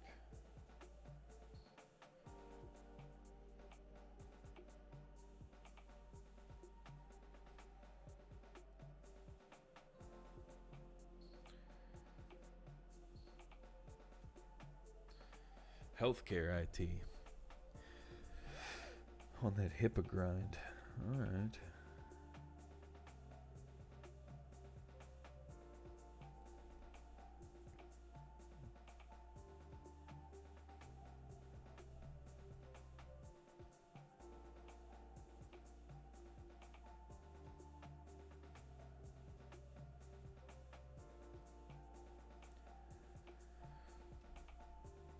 That moment. Still don't have paint on your brush. Gotta love it. Boonjuder says, senior software engineer for digital radiology systems. Fancy.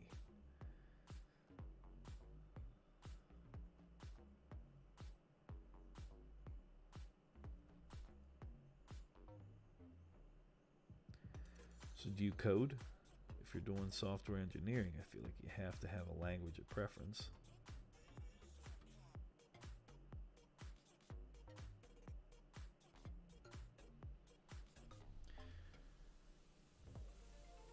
An X-ray tech who's also a computer nerd.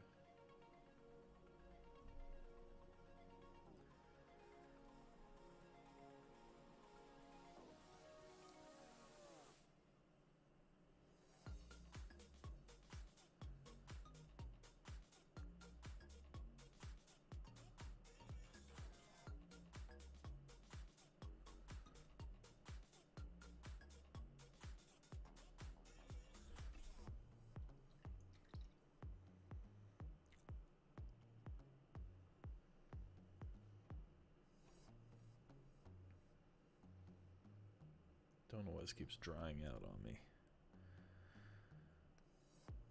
There's so much water in this paint right now.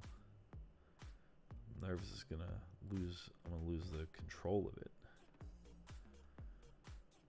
Like I just did.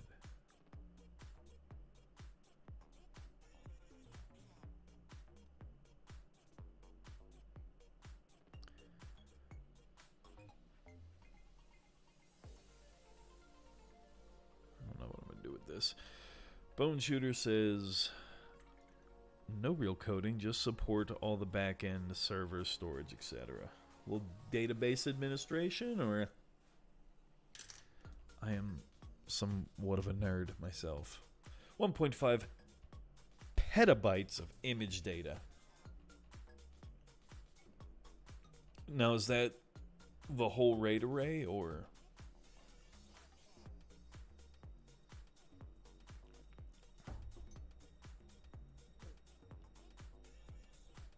do you actually have that much storage, and then that 1.5 peta is been replicated so many times?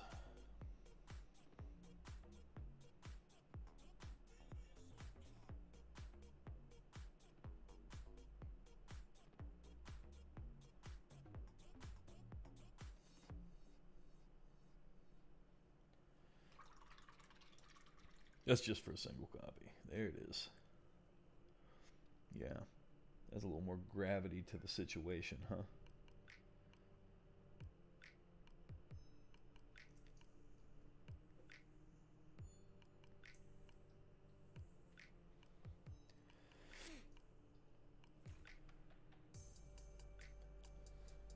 Let's see here.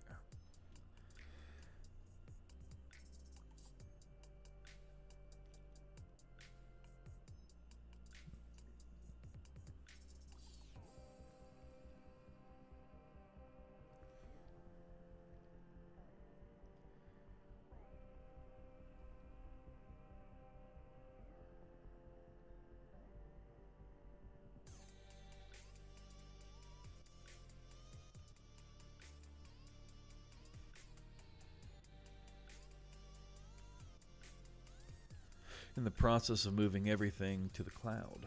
Well, that just means you've got X amount of petabytes somebody else's room.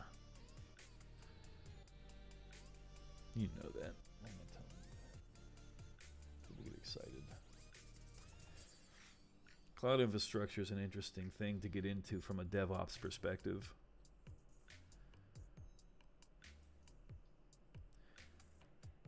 When I started I suppose at this point you could call it a career. I always wanted to be a systems admin. It's like, oh, I just want to get to administrative status. Like, let me be in control of the way things are set up, the infrastructure, the managing the rollouts and so forth. And then time goes by and it's like, oh, this job is in some danger. And so if you want to have that position going forward, I feel like you have got to be in more of a DevOps kind of position, because you're not going to reliably say that you're going to house everything on-prem. And as more and more companies are growing out of a single building, when you look at wide area network setups, so much of that's cloud-based anyway.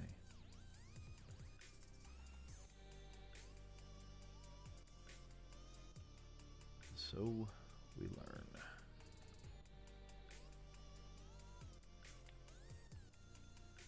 But it's interesting what Microsoft's doing with their per core pricing structure right now. I don't think a lot of companies are going to be able to afford to stick with Microsoft in their current pricing structure. It's like weird that that's the case. We have here, Bone Shooter says, yeah, and the user expects it to be available just as quickly as when it's on site. Well, it will be for the most part. I'm sure you have like some immediate replications. Like cloud is the future. Cloud is the present. I'm going to be honest with you. It's been around quite a while.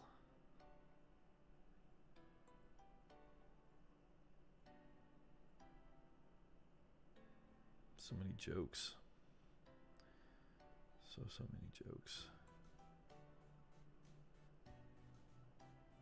Just trying to saturate this corner.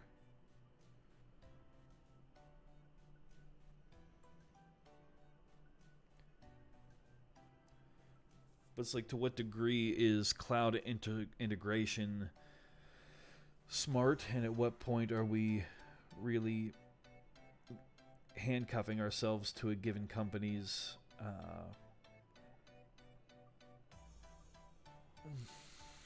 what would the term be for this? Like, what do you do when level 3 goes down? Like, what do you do when it's down like it constantly is? Bone Shooter says, true, healthcare has been hesitant to move to the cloud. Well, it's a compliance issue. It's a matter of, can we afford to make a jump to, say, Azure or Amazon, or, I mean, frickin', let's go old school. Let's talk about rack space, but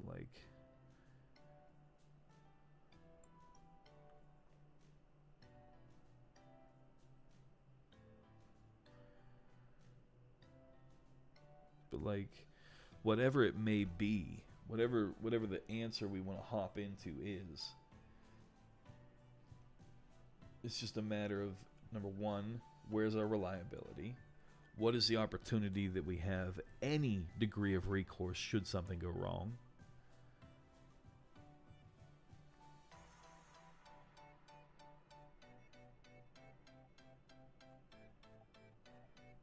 And who's left holding the bag when it comes to compliance regulation? When, because it's not a matter of if, it is when security is breached.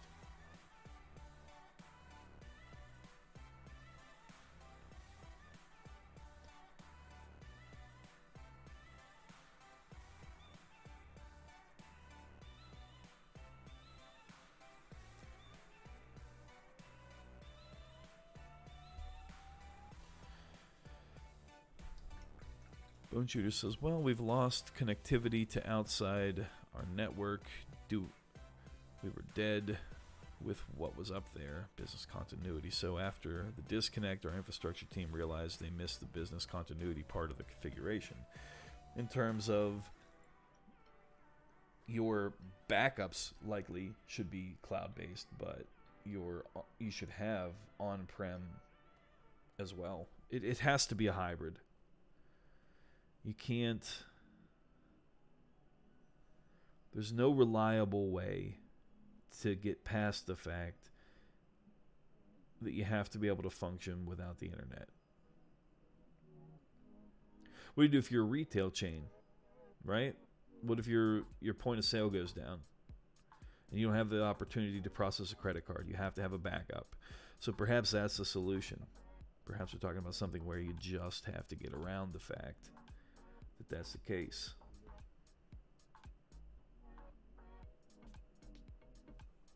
I don't know. There's a lot of moving pieces there. There's a lot of great minds that work on these things, and I just don't know.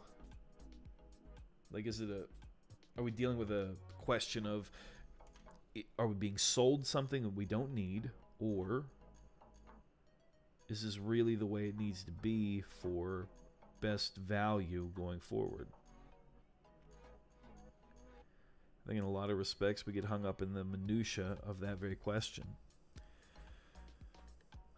Bone Shooter says, our IT leadership wants everything in the cloud. They came from retail and still don't understand healthcare. Well, cloud isn't a problem.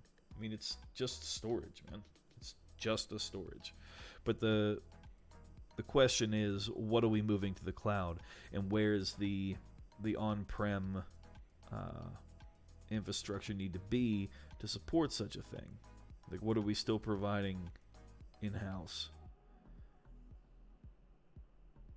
You know, there's some brilliant people, but the problem is they're being gobbled up by the people that are selling you the solution.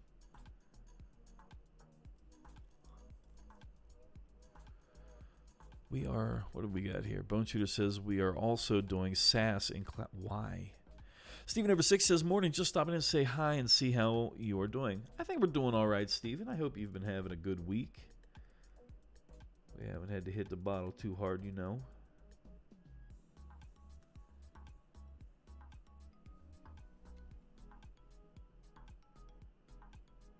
Tried to do a power weapon, but we'll see. Seems that Bone Shooter says doing good, grumbling about work. Yeah, we're talking cloud infrastructure, limitations, what the future holds for us all in the IT space. Steven's a Linux guy, so I want to hear about some Linux stuff.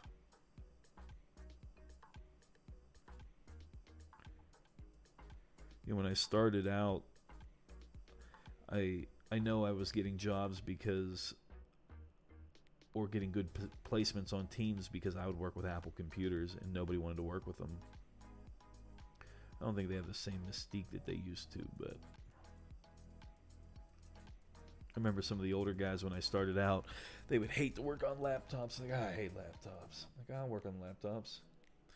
Job security right there. I'll learn to do the things that are difficult. Like, now that I'm a bit older, even then I thought it was ridiculous. Like, what's the difference with a laptop? There's nothing other than, like, it's harder to bend over and, like, take them apart maybe. I don't know. But it was just a different technology that confused in some way these guys, and I just never understood that. And I see the cloud a little bit in the same way. It is the direction things are going, and so I try to learn more and more about the DevOps aspects. So, I don't know that Azure is going to be an affordable solution for a lot of businesses. I think it's, number one, the hosting is ridiculously expensive, especially if you're doing any volume of business. And then the per core pricing structure is just outrageous. But I believe that is their in effect, it is Microsoft's way of driving business into the cloud. Why would you suggest that our cloud is so much more expensive when here's your on-prem solution pricing? And just poof. So, oh goodness, a little bit chilly this morning. Steven says, dealing with work, but thank goodness it's Friday. Cloud with Microsoft running it. I'm here to tell you it sucks. Yeah, I've maybe in a direct chat we can get into the minutia of that from my business. But Bone Shooter says, yep, looking forward to disconnecting tonight and relaxing this weekend. There you go. Namagazil, hi. Well, good morning. We're on the way out here. Excuse me. Bone Shooter says it's harder to stuff your head into it. Namagazo says capstone for a long time, but I'll try to be there as long as I can. Can't join. Oh, can't join for a long time. I gotcha. Bone Shooter says to Steven, I'm with you. We're moving into Azure. Seems to call me at work. Magazo says it's really hot here in Israel. Yeah, we are experiencing just record highs and lows. People say that global warming isn't a thing. It's a thing. We can sit there and argue all day over why it's a thing. I don't really care. It just is.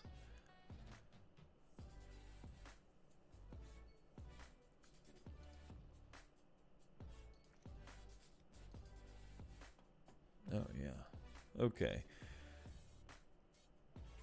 Call me at work and we could talk about Azure. Oh, hey, check this out. I was shaking some black paint earlier and it decided to do this. How cool.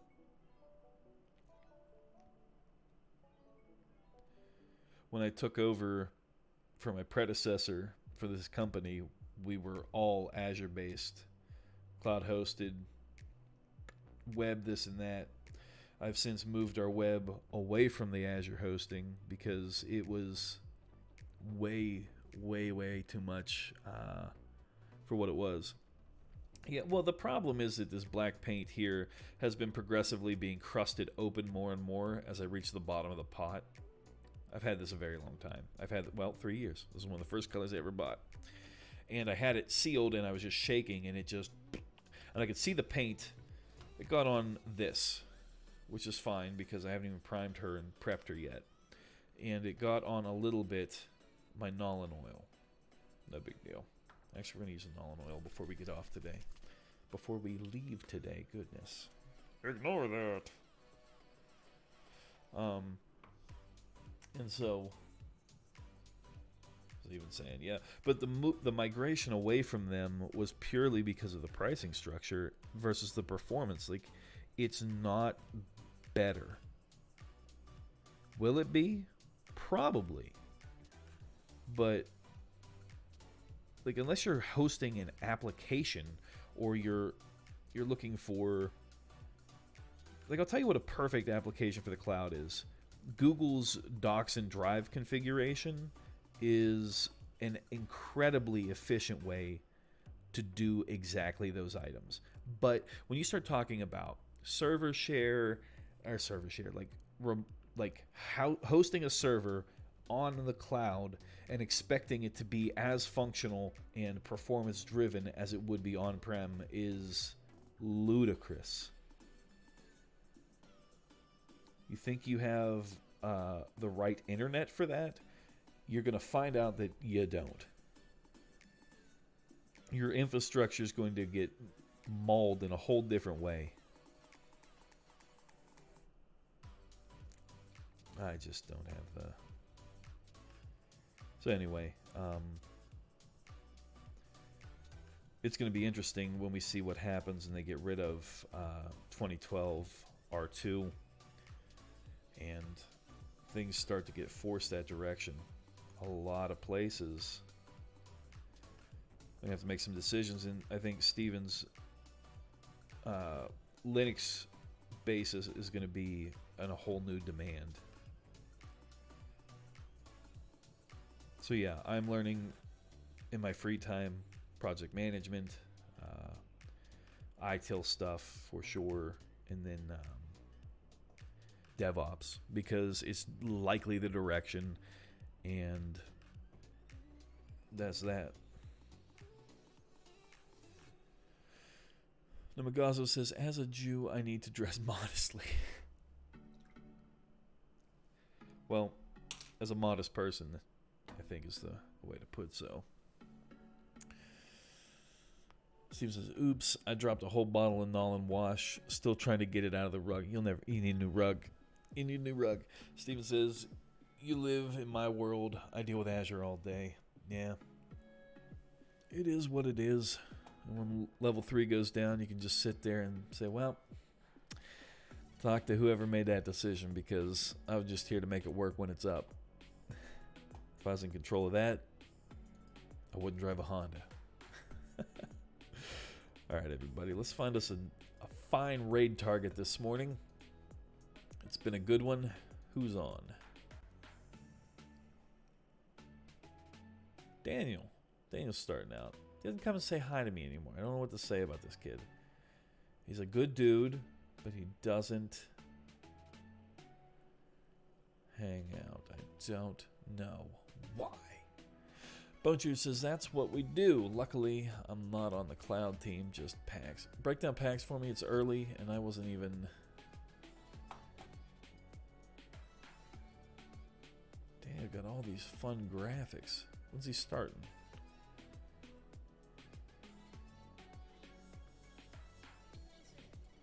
We'll hang out a couple of minutes on Daniel, and then we're going to have to find a different target if he doesn't get his stuff together.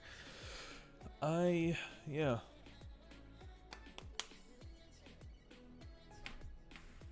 think I spend more time talking to people about their tone when dealing with a person that's been experiencing an issue than I do actually educating them on how to efficiently do the repair. That's my life. Yeah, I get it. They don't understand, and you feel like that makes them dumb, but they're not dumb. They're very smart. They're just smart about other things. They know so much about something else that they know very little about this. If they knew a lot about this, you wouldn't need to be here. Stop talking to them like that. It's not cool. And that's my day. Then we paint. You know? Bone Shooter says, yup. Have that talk with my team all the time. Why? But why you gotta do it? It's like that Marcellus Wallace when, in the beginning of Pulp Fiction, when they're talking to the kids about like why they took the money off them and why they gotta treat them that way. It's like that. I'm thinking, but why are you doing it then? Why would you? I'm like, yes, you did talk to them like that because they're still mad. Like, I don't know. That's the way it goes.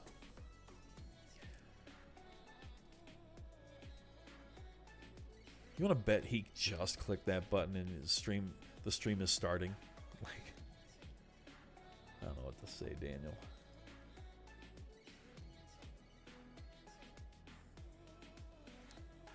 I try to make them mad. Stephen. As long as they're the one freaking out and not you.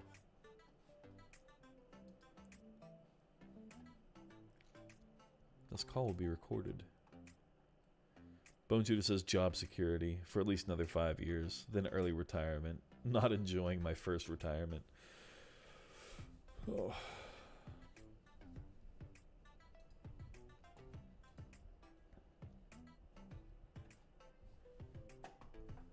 Have you ever had somebody try to micromanage you that isn't a technician? It's my favorite thing in this life. When you get somebody that's like trying to tell you how to do the repair. You're like,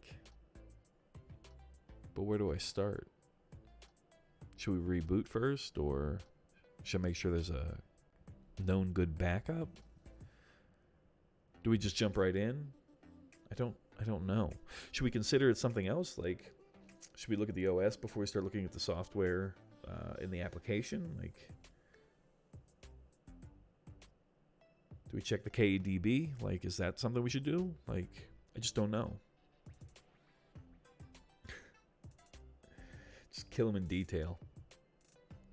Steven says with Microsoft reboot every time. I think in every sense, a reboot is the right answer. I'm hard pressed to consider a time when it's not, and the only times when it comes up and you're like, that's absolutely what it can't be. It's always because other people are reliant upon it, and the repair we can't do it then. But then I still want to just say we have to wait and do it out of business hours, and then like it's a continuity issue. Okay, Daniel's up. Let's get this on.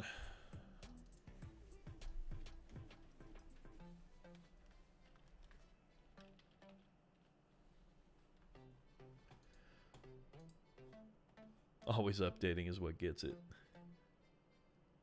Namagazo says, bye. I was so happy to join even for a short while. Well, thank you so much.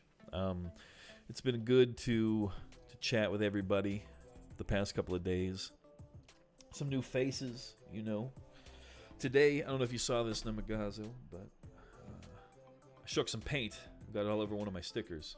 It's on another one, too, but this one's far less exciting, but like that. Kapow! Jackson Pollock up in here. It'd have been better if it landed on this one. You know? If it fit on this one. But it didn't. Alright, everybody. I gotta head off. We're very late. Steven, Bone Shooter, thank you so much for stopping in, chat with me about IT. It's what it is. Everyone have a wonderful weekend. If I don't catch you, we'll see you Monday morning. Thank you, Steven. Everyone have a great one.